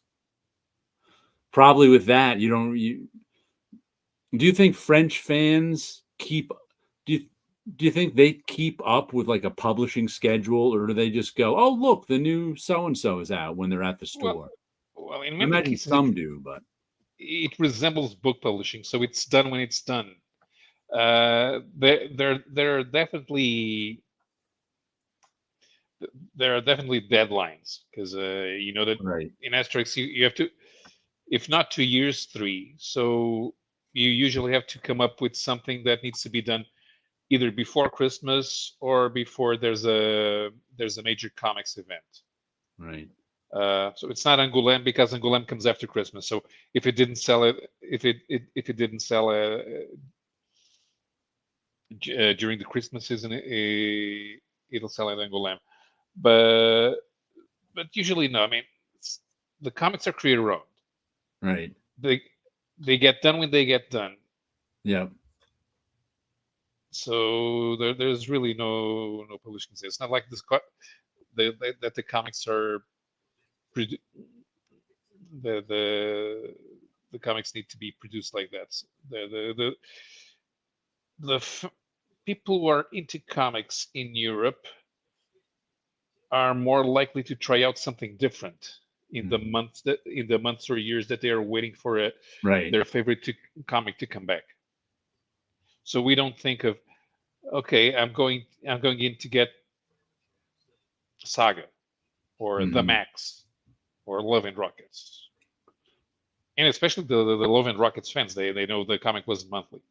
Right. So Even though it's called Love and Rockets Monthly, it's not. Eric P says Teenage Mutant Ninja Turtles in the 80s, 90s. That was definitely one that brought people to the comic shop. If comics in America had evolved into graphic novels like it did, because we did the European graphic albums were pre-published in weekly magazines. Right. Of course, you didn't buy every issue of the weekly. Mm-hmm. What you might do is if you're lucky to start with the part one of a series that you liked or something that catches your eye, you'll pick up the next 30 to 40 issues where they gets one or two extra pages every week, and you'll stay with those until it ends. Or at least you'll pick up, hey, this looks interesting. Keep in mind too when when this album gets finished, so that I can pick up the album because I like this. And it's a sampler that you have to pay money for. But the magazines themselves were not very expensive. And then there was the pocketbooks, but the pocketbooks were different. They were usually 100 pages. They had 2 or 3 stories. Those were monthly. They were made cheaply and fast. That's why they hired Italian artists to do them. Especially those publishers were away from the big publishers. The big publishers were in the big city. These guys were in Lyon. It's a bit like publishing from Milwaukee instead of New York or Los Angeles. See, Eric, and you only hire Canadians and Mexicans because they're cheaper. Eric P says that is the failure of the shop to engage and help the customer find more books. Yeah. I understand what you're saying, but I don't necessarily think so. Only because the reason that Scarlet Witch was her jam was because it was of an external source, the TV show. Yeah. So I'm not saying the shop shouldn't try to sell her something else. I'm just saying I think that's a harder sell than we think. Because at best she might try She-Hulk, also because it was another Disney Plus show, and there would be a comic of it. Right. But she's not going to pick up Saga. Right. She's not going to pick up Babs. Right. That's what I think. I mean, I understand what you're saying, 100%, but I think that's a tougher sell than we think. Eric P. In the case of Scarlet Witch, it might be pointing the reader to work by the creative team or the books with the character. Yeah, but like I said, the problem is she doesn't care about the creative team. She likes the character because of the TV show. Right. And if you point her to some other Scarlet Witch story and it doesn't resemble this character in the TV show, I don't know. I think that's a harder sell than we think because we love comics. Yeah, you're not going to. We love the art form. She's not going to pick up collections of the West Coast Avengers because the Scarlet Witch is in there. Yeah, I think I just think that's a tougher sell than we think, because the Scarlet Witch is when the reasons for being in the comic shop are external to comics, it's hard to sell other comics. Especially women are more likely to have one thing and stick with it. Right. Okay. And men, especially young men, they'll try to watch everything that if it's a TV series, they'll try to watch something similar. Mm-hmm. And the same is true of a comic. You can try something that's parallel to it, Right. and it will be okay. It'll have similar aesthetics, so that's already attractive. But the reason to pick up something and stay with something for female readers is it's they're differently hardwired. Yeah, and I also think that it's a completely different thing if someone reads, let's say, any random comic, and they really like it, and they go into the shop because they really liked that comic and they want to get more comics. That's someone who just kind of fell in love with the art form, as opposed to someone who loves the Scarlet Witch TV show and then goes, "Oh, Scarlet Witch is based on a Marvel comic. Maybe I should try reading the Marvel comic." That's somebody who loved the TV show and want, like we said with the licensed, it's kind of the opposite of the licensed book. They want more of that TV show, but they can't get it, so they get the comic. Sort of the same thing, except it's not licensed.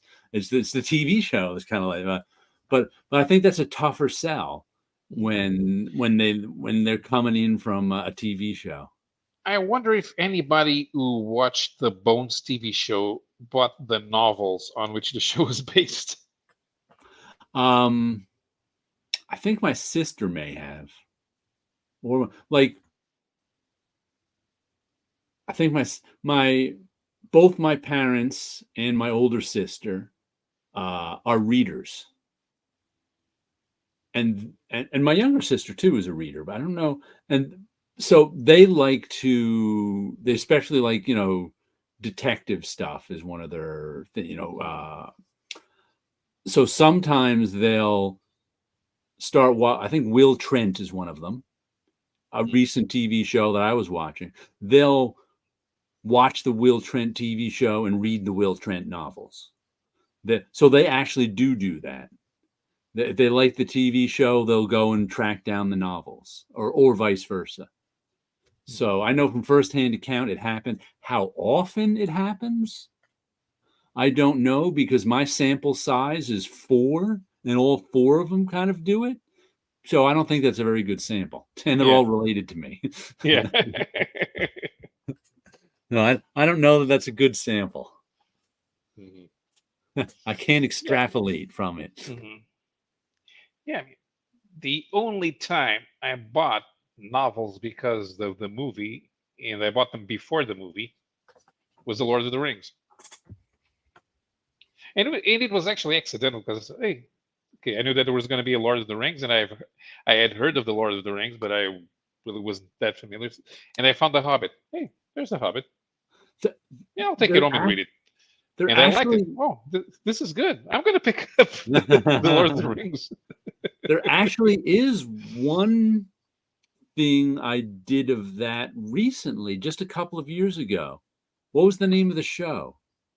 Something like something girls or something girls, and it was like a time travel based show where and it was on like Apple TV or Netflix or something, and it was about this girl who found herself being stalked, and she didn't know how. No one was believing her. There was impossible things happened. Oh, there we go. No, not Paper Girls.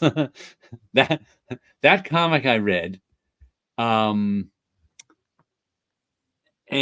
she found herself being stalked, and eventually she worked at a newspaper. Eventually doing research, she found out she may be being stalked by a serial killer. But it turned out she was being stalked by a serial killer who could travel through time. So it got really weird, and she had to figure stuff out. And then I watched the miniseries, and then I kind of liked it. Then it said based on a novel, and I was like, maybe I should watch that novel. Maybe I should read the novel just because I liked the show and I want to see how they handled the time travel stuff in the novel, kind of. And I ended up reading it and liked it. I'm going to have to. Matter of fact, let me look. I want to see if I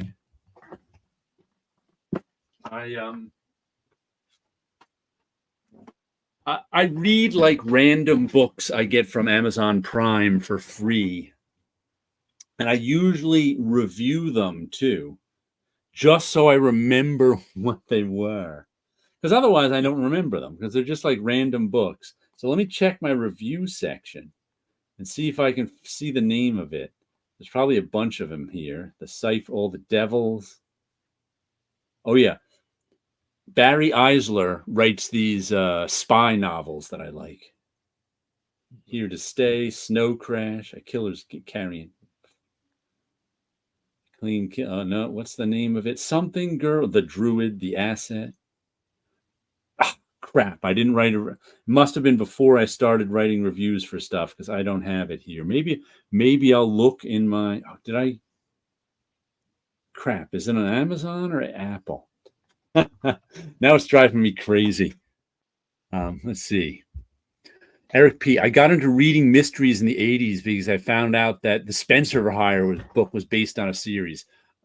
My parents and sisters read all the Spencer books too, and watched the TV show.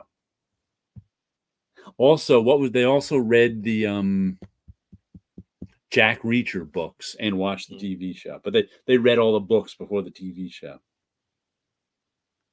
Let's see, where would I have this? Reading books. Have you ever watched a TV show or movie and then went and tracked down the book? No. Not even once? Not even once. I mean, I did it with the Lord of the Rings before the movies come out. In fact, I was trying hard to read the three books as fast as I could, so before the movies, but I couldn't. The first movie came out while I was halfway through the second book. Homicide: Life on the Streets is another one where I tracked down the book. He says, "All right, so the name of the book that is The Shining Girls." By Lauren Beukes, Beukes. I don't know how. Yeah. But that's the one. It's a. Oh, I remember. I did it once when I was a kid. Ah. The first Star Trek TNG novel is an adaptation of the pilot Encounter at Farpoint, and I bought the Portuguese edition. But the remaining novels that the Portuguese publisher put out are the original TNG novels, so they're not based on the TV show. But I do have Encounter at Farpoint. But that was the last one I think I looked up. Oh, Confederacy of Dunces. I finally read that one earlier this year. Shining Girls. Good. I think it was on Apple TV. I'm not 100% sure. Let's see. Another comic I got this week. Rifters, number 4. And this one's losing a little steam for me. This is the one that is a time travel story where they're like time cops because time travel became like a public product you could buy. So people, of course, just messed up time left and right. And the first issue had a lot of imagination in it. There has gotten, over the next till issue 4, it has turned more into sort of a regular cop story and has had less and less imagination in it. And in this one, the two cops kind of lost their job for doing whatever the right thing was. And I don't know, all of a sudden they started chasing this guy with a lightsaber. And I was like, huh? Where did he come from? What's he? And I don't know what's going on in it anymore.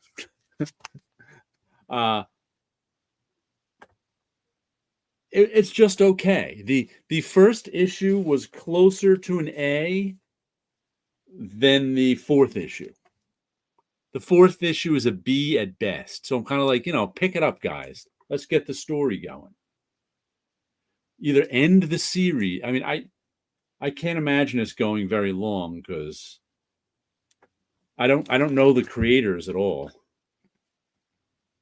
Brian Potion, Joe Troman, and Chris Johnson. And I think Chris Johnson people on our show know, but I don't.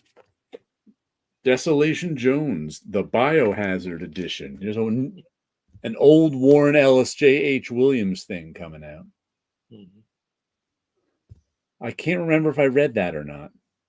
I thought about buying that thing when it came out the first time, but then it kind of slipped by and I forgot about it. Well, it's coming out again, I do believe. Creator owned. I have a vague memory of reading an issue of it, but that may be some other Warren Ellis project I read an issue of.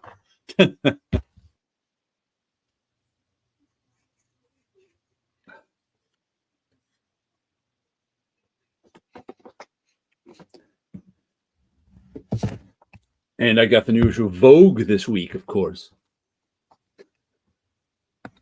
They just started sending my sister a subscription of it for no reason. And I bring them into my students to cut up into collage. It's funny. I think it was last year, because I guess sometimes the art students get assigned collage projects. And one of them asked me, "Do you know where I can get cheap magazines?" And I went, "I don't think cheap magazines exist anymore." Yep. So that's when I started saving them and bringing them down. Cheap magazines exist around here because if people look at a ridiculous price point, I'm not going to buy it. I have better things to do with my money. But in the U.S., magazines in general have always been expensive. This $8, that actually sounds cheaper than I thought it would be. See, the Vogue does not cost $8 in euros anywhere in Europe. Yeah, things like $2.50 or $3. I've seen so many magazines that go for $10, $12, $15. That $8 seems cheap to me. If that thing cost €8, nobody would buy it. That thing costs $2.50, $3, $4, depending on the country. Well, I don't know how many people are buying it over here. So, besides them sending it to my sister in the mail. Well, women still like to leaf through them when they go to the salon. Yeah, I guess so. I'd like to leaf through it. Yeah. I used to buy, in the 90s, I used to buy copies of Vogue just to have clothes to draw. When I was creating a character and I wanted to put one of the flaws I always thought was in superhero comics was the artist didn't know how to draw clothes, regular clothes. They could draw, costumes fine. But when they had to draw a superhero in street clothes, they draw generic shirt, generic pants, whatever in their head was the generic, rather than a specific outfit. So I would always find specific outfits to draw just because I liked that better. Because you would see some beautifully drawn Jim Lee, comic, and then the people are in these horrible fashions when they're in their street clothes. You're like, what? One thing that I noticed when I was young, characters in cartoons always wear the same clothes. Oh yeah. Characters in comics never wear the same clothes. Nope. Characters in comics are real. Mm-hmm. They can buy in fact, the story next month starts right where the previous story picked up, and if they're in civilian clothes, they're not the same clothes. Oh, by the way, when I was emailing with Corey about Marvel Age, I asked him how many, because I said the highest number we could possibly think that the Marvel Age omnibus sold was 5,000 copies. And he's like, he has no idea, but that sounds high to him. He'd guess more around 2,500. He also said, but of course, if it didn't make them a profit, they wouldn't be printing it. So they're making money on Right. it. Yeah. Mm. I was like, yeah. Spider-Man in blue jeans? Spider-Man does whatever a spider can.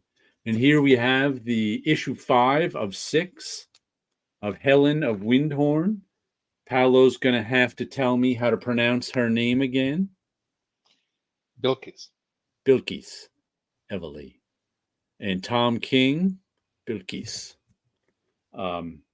There's some blue line drawing on the back for you. Mm-hmm. And another just beautiful issue. Let's see. The basic story in this one is a governess gets hired to take care of this. I think she's a teenager, and a teenager, but she's in her upper teenage years. Because her father just killed herself, and she's moved back into her grandfather's mansion in Texas somewhere. And the 16-year-old, 16, 17-year-old girl is just like this hard drinking, too old for her age teenager, because she just witnessed her father kill herself too. And she's never been to her grandfather's house. And it's kind of hinted at that her father is Robert E. Howard. If not Robert E. Howard, a Robert E. Howard type. And then we quickly find out that her grandfather is like this adventurer in another fantasy world. So, and somehow that's linked with her father running away and killing himself. We don't really know how. So eventually, I think it was by issue 3. I think in issue 2, he starts taking his granddaughter into this fantasy world. And she's just having a great time living in this fantasy world. And it's a violent, bloody one. But he's like Conan in this fantasy world. He can kick anything's ass. But I think it was issue 3. She's like, you have to train me. I don't want to be a damsel in distress in this fantasy world. I want to go in there with you and fight. So she gets left behind. So I think it's for like a year. She trains in grand comic book tradition with the butler, who's also a, super knowledgeable martial artist and amongst everything else. She trains with Alfred for a year, who used to just be a butler, but ended up being an MI6 agent or something. Mm-hmm. So she trains for a year. Then last issue, in issue 4, I mean, she's kicking ass with him too. Something happens where she almost dies. So in issue 4, she is back home recovering, but the grandfather won't take it. And also, the butler is some great healer too, so he's healing up her wounds. This is a really all-purpose butler. So in this issue, she's in a deep depression because the grandfather won't take her into the fantasy world anymore. Matter of fact, she pisses off the grandfather because in order to get into this fantasy world, the grandfather has to walk into the woods behind the mansion and pay this old crone with a tooth pulled out of his mouth. But he always gives her teeth he pulled out of somebody else's mouth and tricks her. And so in this case, the old crone would not let the granddaughter into the fantasy world. So the granddaughter ends up killing the old crone. Now she really can't get in, and neither can the father, and he had to go in some other way. So now he's really pissed at his granddaughter for killing the old crone. And so it ends, this issue is like the governess just being, her stiff upper lip English best self, and ch- chasing after the grandfather as he's entering the fantasy world through some back door, and getting her, and he has to end up, because the granddaughter is trying to kill herself now too. She's trying to think up, since her father killed himself with a belt, she's looking for a rope to kill herself because she doesn't want to do it the same way. So the governess ends up marching into the swamp to confront the grandfather, and then they're at this. So this giant swamp beast decides to attack at that moment, and like the governess doesn't even care. The grandfather's like, "Get the hell out of here!" She's like, "No," and the governess continues to lecture the grandfather the whole time he's fighting this swamp beast, until I think she finally wins him over at the end. And he's gonna now relent. We'll see how it ends. Next issue is the last issue. If he relents and lets the granddaughter go on adventures again, but I think that's where it's headed. Meanwhile, there's this framing sequence that makes. I want to know how there's this framing sequence, because this all takes place in the 30s. And then in the 90s, some author interviewed the governess about this famous author who she never knew. And she told him this whole story about her time there. And then flash to today, 2024, and some guy at a Comic-Con finds all the old tapes of her telling the story from the 90s. It's like, what does this framing sequence have to do with the story? No one has any idea. We'll have to see. But it's been a good series. The art has been terrific. Bilkis Evely. And it's been fun. Though on the rereads, like I said, I read all my comics twice before filing them away. So usually I read them the first week I get them, then I read them the second. And I think it was somebody here pointed out to me when I said, Tom King gets real flowery in the captions. Yeah, that is so Tom King, Undead Quinn says. Yeah. So stop giving money to Tom King. If he wants to be analyzed by you, Tom King should give you money. Like someone pointed out here that he's doing an H.P. Lovecraft thing with the flowery narration. So on my second read through, I don't read the narration. I just read the dialogue boxes and let the art tell the story, just to kind of get a different feel for it. But I've been enjoying that.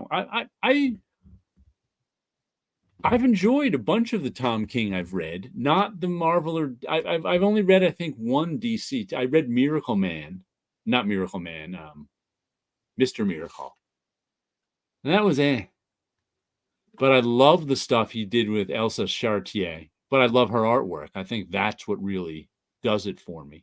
And I think I read one other thing he did. I don't remember what it was. So.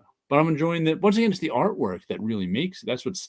He's good at picking artists. He's really, really good at finding artists to work with.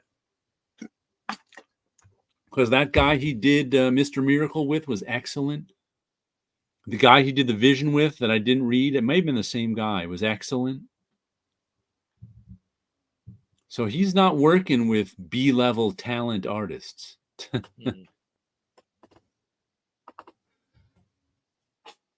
But yeah, I've heard the criticism of Tom King, and I don't necessarily disagree with it.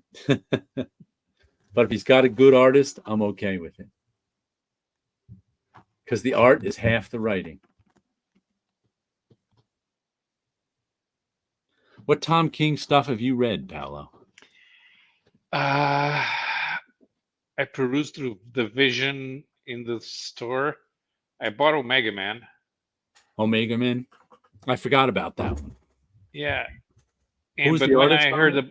When I heard about the other things, and I noticed the things that what had been bugging me about Omega Man, which is the Kyle Rayner's in the story, but he does nothing except mumble complain, and feel miserable about himself.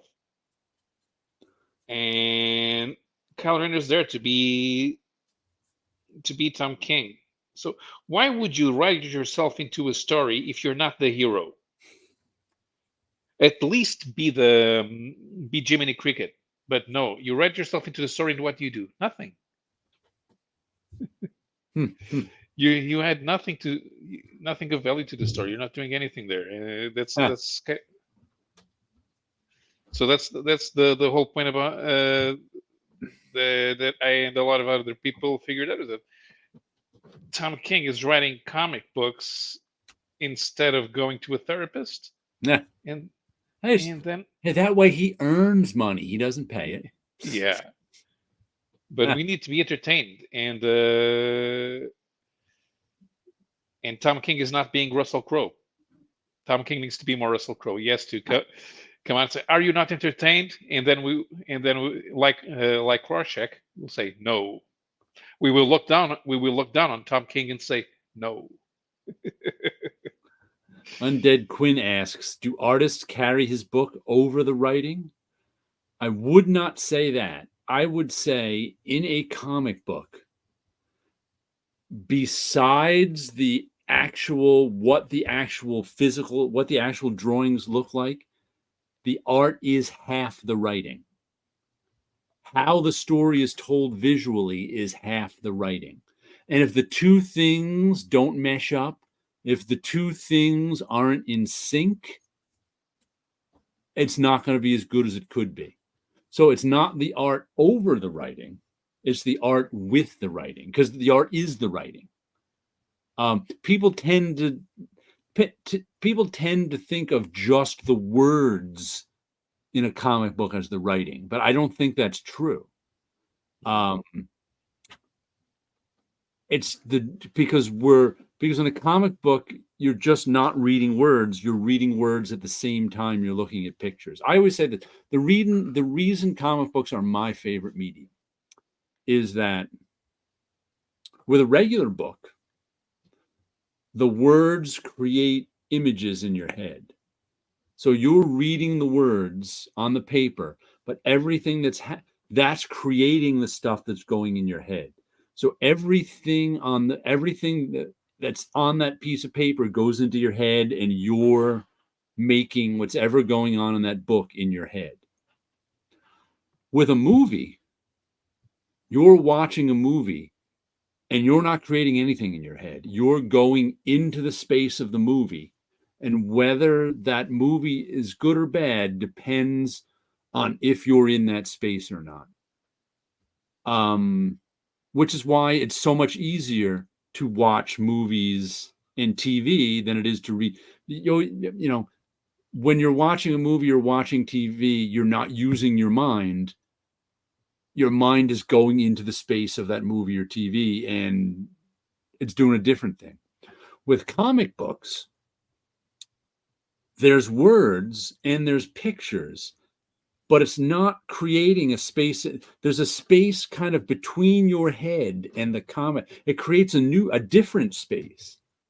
The space it creates is the words and pictures together create something that's not all in your head, and you're not all moving into that space. You're meeting it halfway between somehow. I don't even really know how to describe it, but that it's the words and the pictures together are their own space, but you're not moving into that space, and it's not moving all the way into you like a book does. It exists in its own sort of words and picture space. And I like that words and picture space a lot. So when I say the art is half the writing, the art has to, like, I can look at this stuff, these covers right here that I got, and I'm just kind of moving into the space of these covers. I'm interacting with this. I can find news, but it's not creating a third space. I'm looking at these covers, and I'm looking at all the details, and I'm enjoying it, and I'm liking it. When I'm reading a comic, I'm looking at it and reading it and moving between the two, and how the art is it's like you can get rid of all the words and still follow the story of the comic. That's the writing of a comic. That's the visual writing. You can still follow the. It's not going to be as good. It's not going to be as fun. Matter of fact, I'm not a huge fan of comics without words, but that is writing. You when you have a comic with no words, you still have writing, and it's the visual storytelling, and the actual words are the writing, and either one of them can let you down. You can have beautiful pictures and not very good writing, and you might not like it because it doesn't get you to that third space. You could have beautiful words and not very good pictures, and it doesn't get you to that third space because you keep being knocked out of it. You keep going, oh my God, that's a terrible. The terrible drawings strike you. I mean, there's even guys like Frank Miller, for example, who is so good at visual storytelling that his drawing doesn't have to be the prettiest drawing ever. And there's other guys like there's even artists like what's his name? Darwin Cook. Mm-hmm. I'm not a huge fan of Darwin Cook's artwork, just looking at it. It looks a little derivative to me. It's not bad in any way, but it's not the kind of artwork that attracts me. But when I read a Darwin Cook comic, it is A++, because his visual storytelling is so good and works so well that I'm in the space of that comic and I'm there. Like I said, if I were to just look at Darwin's art like this, most of it I'm like, oh, it's okay.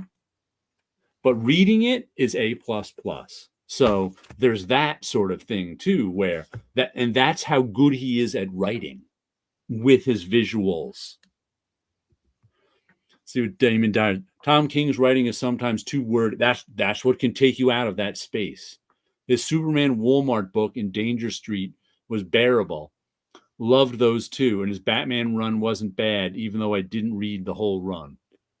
Like, he can actually overwrite in this, I think, a little bit too. But that's also the style he's going for, which is why I enjoy reading it the second time through without the captions.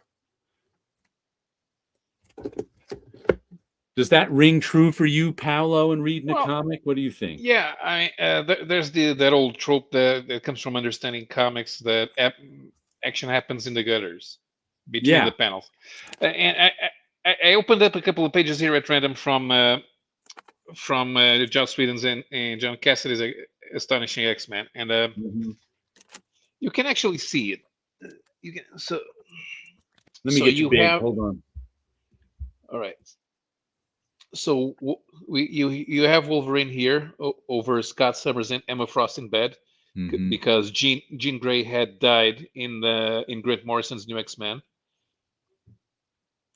And yes, Logan's talking to Scott, and he's not happy, right? Because he loved Jean, and he accepted that Jean stayed with Scott. So to him, Scott is disrespecting the memory of his wife. So you can see in the panel that you can read the balloon, but you can also see that Logan's angry. So I don't know how descriptive Joss Whedon is on his scripts, but seeing as he's a TV guy, he's probably not very descriptive. But I guess Cassidy doesn't need that much direction. So the camera flips to Scott. Scott's not happy about being told off by Logan. And this is good because they're focusing on his visor. Let's go get. and then he Visor hits. and claws. Yeah, he hits Wolverine with his optic beam, Mm-hmm. and there he goes. So okay, so you don't, so you haven't seen Scott fire his beam. You didn't see him open his visor. Didn't see him fire his beam, but you know that he did that because Right. Wolverine just got hit by it. So your head is constructing Right. the entire scene. Your head constructed that Logan's unhappy. Your head constructed that Scott does not like being lectured to by Logan, and your head constructed that Scott opened his visor and fired an I-beam at Logan. And this is him already having been fired at. Mm-hmm.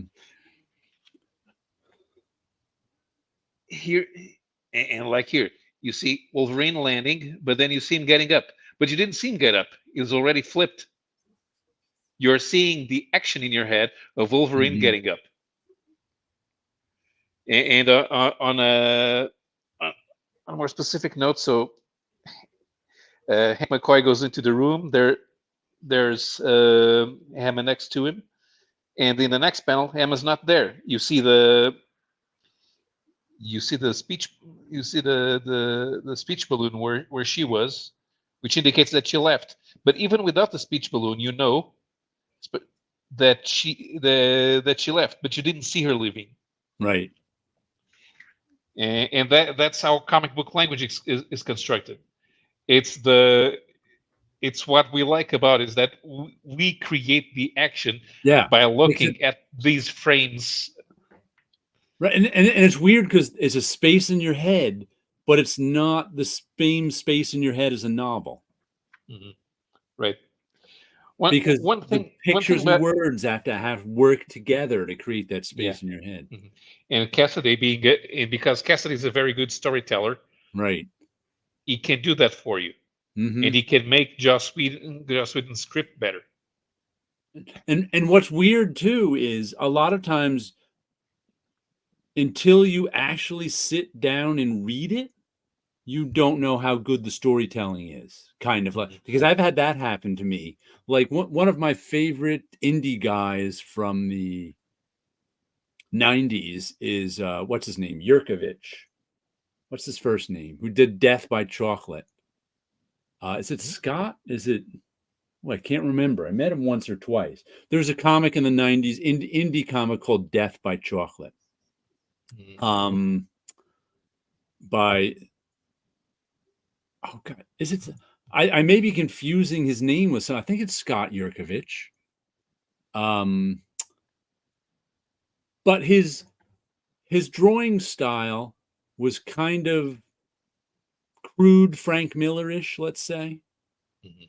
Not really that, but the big.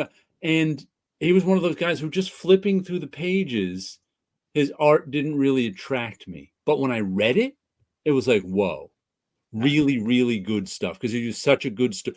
You can't always like you've read that before, so you know exactly the good storytelling parts in it. But it's like you can't tell the good storytelling parts in it just by flipping through it until you read it. Because that's when the words and pictures flash in, which is why sometimes I flip through a comic and I go, oh, it looks all right. That looks pretty good.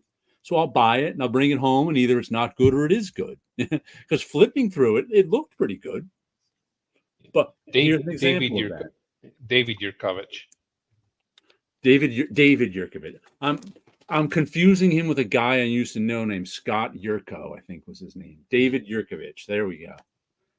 Hell's Half Acre I got this week, which I picked. I think I pre-ordered this one because I kind of liked the artwork in it. It looked pretty cool. I liked the style. But in reading, well done. But in reading it, it just didn't hold up. So here's an example, and the art seemed a little stiff at times, and the writing just was. it's the Hell's Half Acre, this place where you could get, outlaw stuff, and there was a whorehouse and bad guy, and it was just, and at the end the devil shows up. If this was at the beginning, it would have been much better, because the whole time you're trying to figure out what the comic's about. And I like looking at the artwork, but it didn't read that well. And I think the balloon placements are off too. That's another thing. Balloon placement is a lot in comics. People Yeah. people don't realize how much balloon placement matters in a comic book. And amateur balloon placement. Yeah, Yeah. Eric. The Squadron. I noticed balloon placement in the Squadron Supreme miniseries, Yeah. and I did notice it at first. I was looking at something and I picked it up for something else, and I was looking at for something specific, but then I noticed it because Bob Hall drew the first issues of the miniseries. Mm-hmm. And in the first issue, not just the first issue, but there are a lot more in the first issue than in the next one. There's some very interesting, cute, neat little tricks that make the story so much better, but you don't really notice them.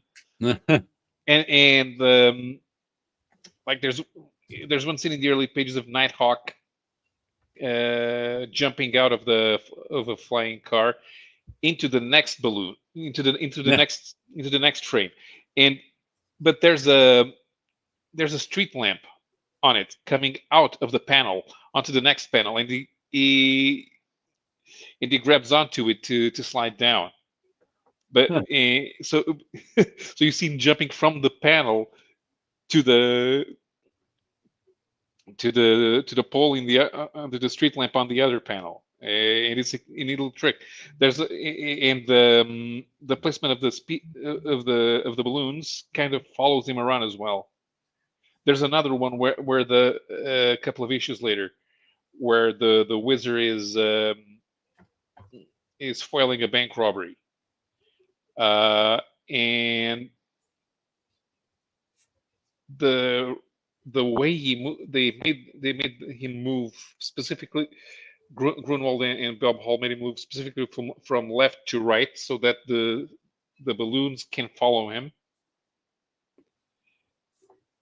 And then in the end, the balloons lead to the next bit of action with the Golden Archer. Uh-huh. So there's some cute little tricks that are hidden in the art that you don't really notice, but they make following the good balloon placement makes following the story easy. Mm-hmm.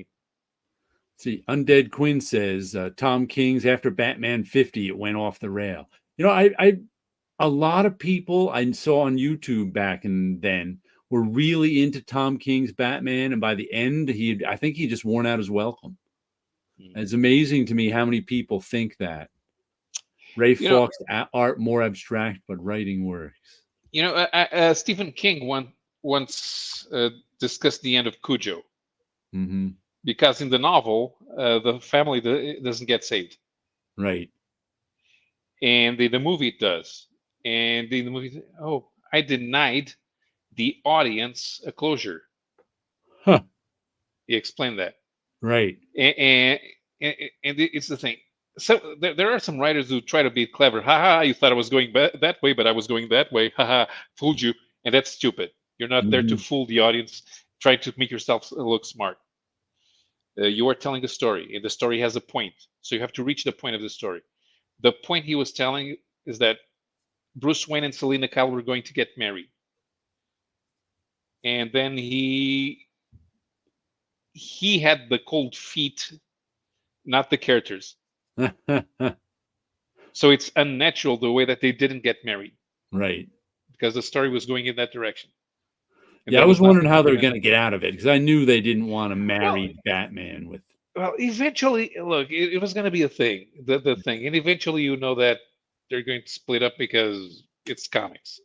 So may as well split them up now. But for the story that way, for the story to work, they had to get married, and it didn't.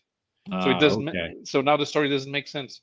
That he denied the closure. Audience the closure. Okay, I see what you mean. Undead Quinn says Tom King's Batman Elber Fudd was Tom King's Peak. I read a lot of people really liked that. Or the Yeah, the Death of thing is, Batman issue. Tom. The thing It is was that one shot. there's a lot of commiserating in there, and you kind of don't expect it from a cartoon character, because that was the month that they had all the crossovers with the Hanna-Barbera characters, and they put Elmer Fudd with Batman, and you kind of don't expect it out of Elmer Fudd, but it kind of works because it's in Gotham City. But when you then you read the next Tom King story, and there's again the commiserating character, and I've seen this. Oh, that's what I was saying about Kyle Rayner in Omega Man. That's what Tom King does. He inserts himself into the story, not as the hero, not as the wizened character that knows what's going on, not even as the villain, because I suppose you could act out, oh, I've always wanted to kill a lot of people, which is not healthy, but okay, it's just in the comic. But he inserts himself into the character as a victim. So you want to be a MacGuffin in life? Weird. Okay, yeah. So, and that's why we understood, Tom King, you have issues, but I stopped caring about your issues. I'm paying for this not because I'm not paying for this to deal with your issues. He puts himself front and center in a way that you don't like. Yeah. Yeah. He's not even denying he's not even giving you closure on this one. He's not even letting you in to the story, because you want to see the story with heroics, and you have the victim inserting himself. Oh, but listen, my life is so bad. No, we want to watch, but no, but my life is so bad. No, we don't care. We want to watch Batman beat up people. Shut up, Tom King.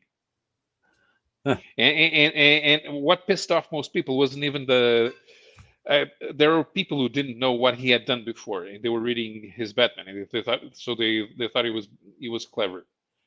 But what really pissed off the people was Heroes in Crisis, and all of the heroes talking to a camera and saying stuff that's out of character. Oh. And then was that the one that they were going to the psychiatrist or something? Yeah. There's an island specific where they all go talk to a camera, and the heroes and the villains, and they don't attack each other. Everything about that story is badly done, and that's what pissed off most people. But because Heroes in Crisis was not an event book, even though it's titled like one, most people missed it. The ones who ended up reading Batman missed it. I suppose that the ones that read Mr. Miracle read it, but Mr. Miracle also does the same thing. It ends up with the character commiserating a lot. Okay, we get it. Go do something. Let's see. Undead Quinn says letterers do matter. It's not good when the font is too small. That's letterer. That's letterer 101 stuff. Like or color is hard to read. Yeah, red letters on black bulb. That's often, if the font's too small or you've got bad coloring, that's often editorial. That's not actually the letterer. They're changing, for whatever reason, they're changing the color. Matter of fact, was it Arkham Asylum that famously in the first printing had red letters on a black background, and it was just unreadable, and they changed it for further printings? I think that may have been Arkham Asylum. You did Flash bad. Let's see, another comic I got this week that was good is Feral issue 6. This is the one from Tony Fleece, and who are our artists? Trish Forrester and Tone Rodriguez, with Brad Simpson on color. And it turns out, I think this one's going to be an ongoing, because they mentioned in the back that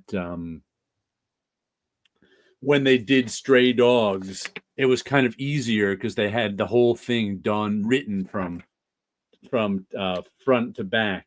And in this one, Dogs was pretty much planned down to the panel before we even started the first issue. Tightly outlined, definitive endings. Serial killer stories are like that, unless the killer gets away.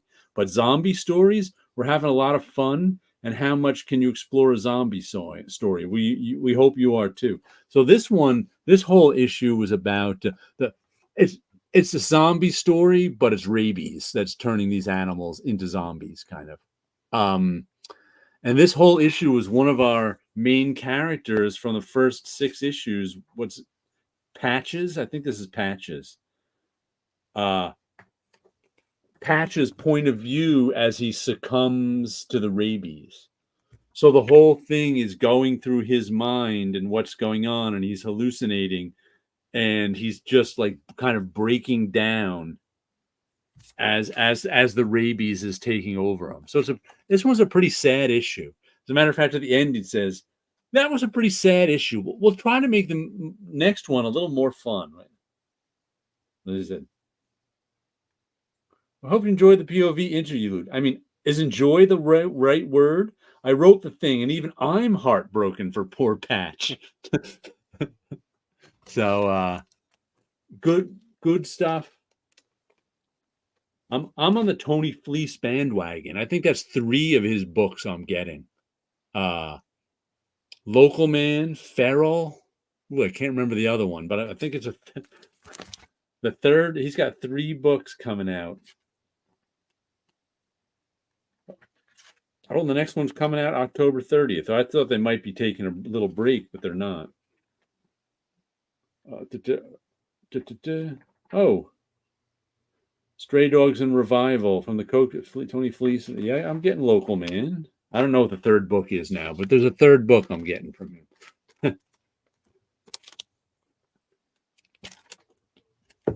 Oh, and speaking of serial killers, unless the serial killers get away, Plastic is the serial killer book.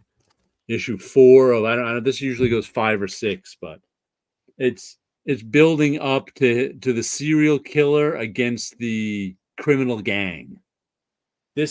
These two, Wagner and Hilliard, always pit like this killer gang against that killer gang. Is that was their story in Plush, the last one I read, which was the killer gang of plushies versus the corrupt cops.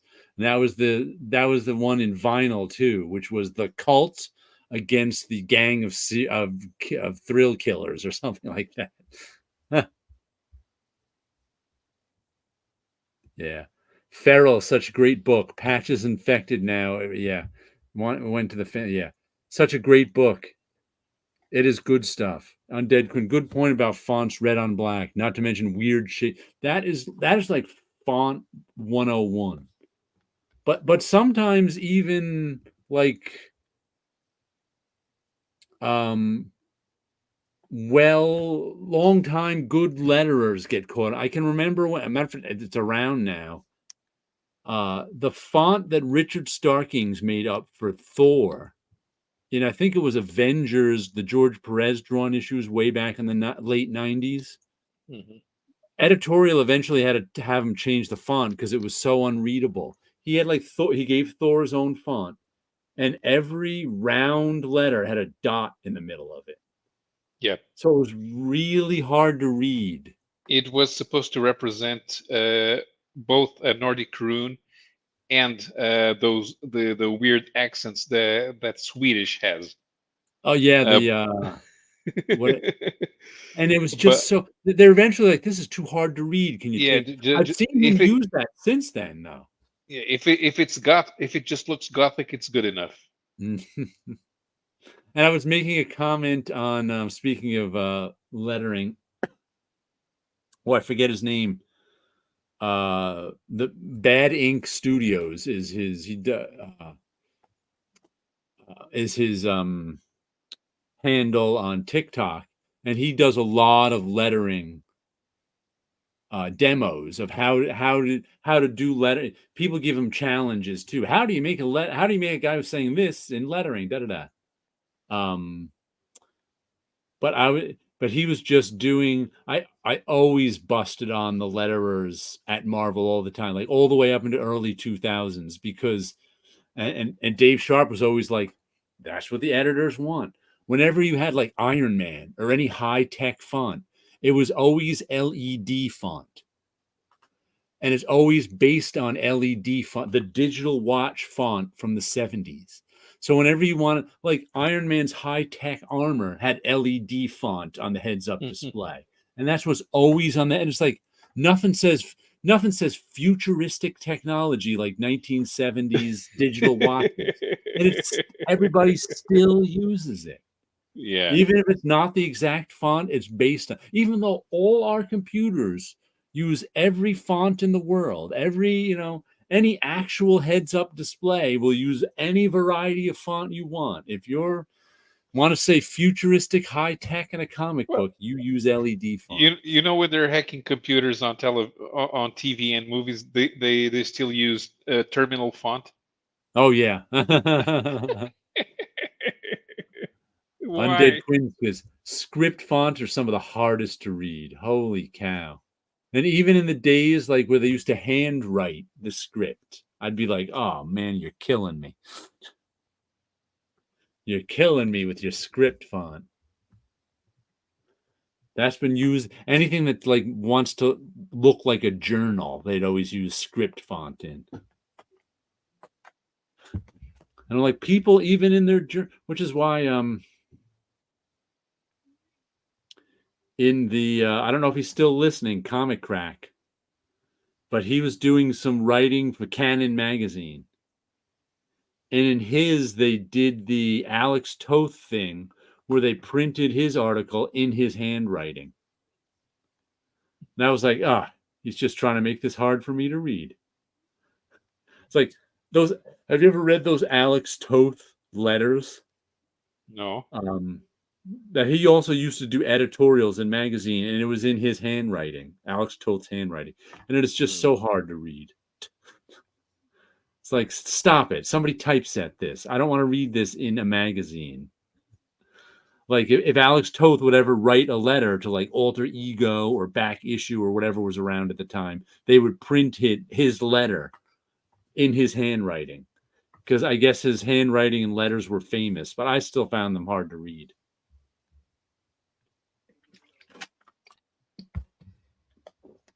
Let's see, the last two I'll show quickly before we go. Rogue Sun, issue 22. 22? 22. Superhero story. He's fighting villains. It's good stuff. I enjoy it. Not a lot to say about it, but it's a fun superhero book. Silicon Bandits was fine. 4th issue finished. Terrific art by Dalibor Talajic, J-I-C accent. Talajic. There we go. Excellent art. And this is the one, I think the world ended. You always forget. In Slavic languages, the J is a Y. I can't remember. Language stuff is like music to me. It bounces off. Like musical concepts bounce off my brain. My brain is good at math. It's good at art. But like, I don't know what musical notes are. You could explain to me what new musical notes are. A, B, C, D. You play them for me and I'll get it. And an hour later, I won't know what musical notes are. Same thing with language. A lot of language. I need a lot of repetition. And I can never remember that. You just told it to me. What did you just tell me? That in a Slavic language, the J is a Y. Is a Y. See that? You told it to me 2 minutes ago. That's why it's J. So the J, I see it's Yitch. Talajic. But terrific art. And this one, that was the story where there was a company that was creating robots, and they were putting artificial intelligence in their robots. And this husband and wife team were like the big scientists behind the artificial intelligence. So they made their latest version of artificial intelligence in this robots, and it was such good artificial intelligence that the egotistical owner of the company fired them because he didn't need them anymore. Because he could have the robots make more robots. They were that smart now. So then the husband and wife couple decided to pull a heist. There was some special element like lithium they needed to make these robots. So they're going to heist all this guy's element and either hold it for ransom to get paid more, or do something with it. But meanwhile, the husband had been building his own robots. And the one thing you weren't allowed to do with robots is make them look like human beings. You had to be able to tell they were robots. Well, he didn't do that. And he was trying to give them independent thought, even. That's what he was really working on. He wanted them not to be dependent on humans. Well, during the heist, there was all sorts of things went wrong in the heist, where one of his old friends double crossed him to criminals. That blew up. But then the robots double crossed the makers of the robots, the husband and wife team. And the wife was like, "What's going on?" And the husband's like, "Woohoo, we succeeded. They have free will." And they're like, "Free will? They're going to make lots and lots more robots and kill human beings and get rid of the human because they don't need us." It's alive, alive. So No, it kind of ended with the robots who got free will taught the other robots who the owner of the company sent after them that they could have free will too. They don't have to listen to that guy. So they went back and killed the owner of the robots, and they joined up with the free will robots. And I'm not sure exactly why, but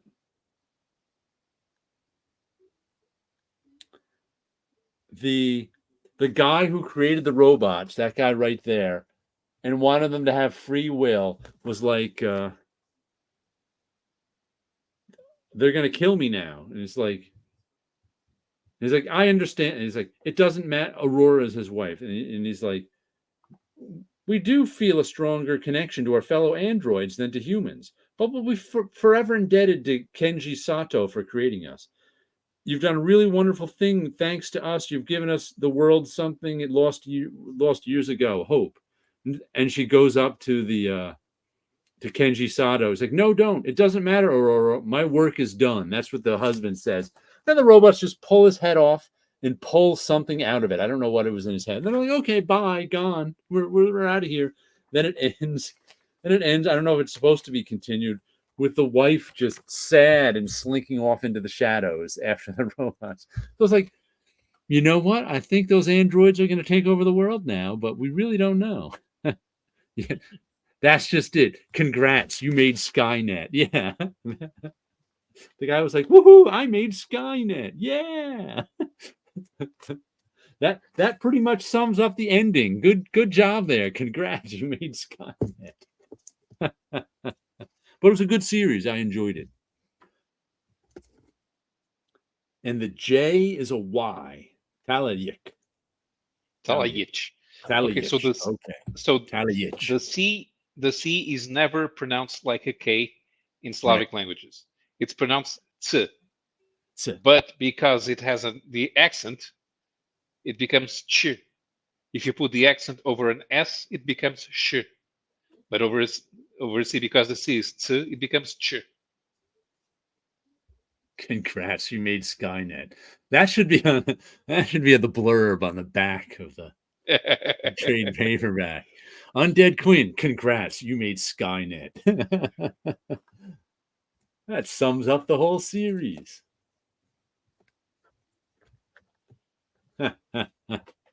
Shining Girls. So you have to track that one down now. The TV show. It was a decent TV show. Well, Someone you could those the problem with those TV shows that are on that are on streaming platforms, they don't get syndicated. So no. I'm not going to watch them. I'm not going to pay Apple TV or whatever Nah. to watch one series. Why? Yeah. I mean, if it's good enough, you should put it on syndication, especially for other countries. That's how they get people to buy the Apple TV. They have lots Yeah, of shows on there. until they get pissed off. When the That's show between did, someone was mentioning this is the new age where shows can just disappear into the ether.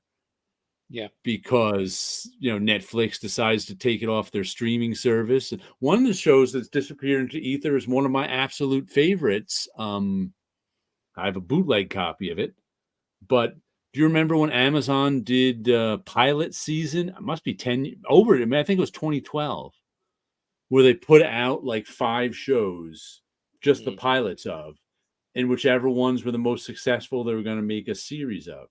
Well, it was Whit Stillman made a show called Cosmopolitan, Mm. which was about three American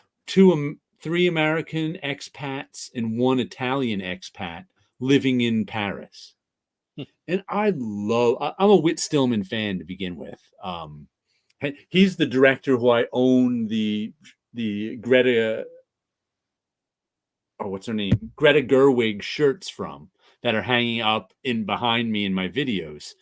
And I've watched that pilot. It's only like half an hour. I've watched it a dozen times over the years, just because I like it so much. But it's not on Amazon. You can't find it anywhere. It's disappeared into the ether. And there are other shows like that, like 5, 6 episode shows that never got picked up into anything and just disappeared because Netflix doesn't want to run them. Apple TV, I don't know, doesn't want to run them. Well, we should sign off for the night. Yes. With some confetti. Some confetti. Let Paulo get to stream some lightning bolts. So fireworks we got for then lightning bolts are thumbs down. Thumbs down I find a little harder because it's got to be clear and they get lost in my body. My favorite, the balloons. Because who doesn't like be surrounded by balloons? All right. Any final word? I guess Chris never got his power back. Mm-hmm. Oh, regarding those balloons, congrats, you made Skynet. Congrats, you made Skynet. Oh, and by the way, a scheduling note. I should tell Paulo this. I won't be around Friday, the 18th of October.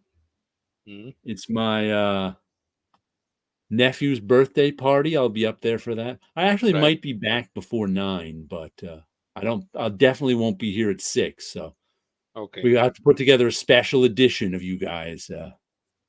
I figured I'd give you notice. Well, I might do my yeah. Do show. your own. I'll invite other people. Everybody on. Mm-hmm. Have a good time. I'll show up if I'm home before 9. Dream time. All right. So everybody have a good night out there. We'll catch you next time.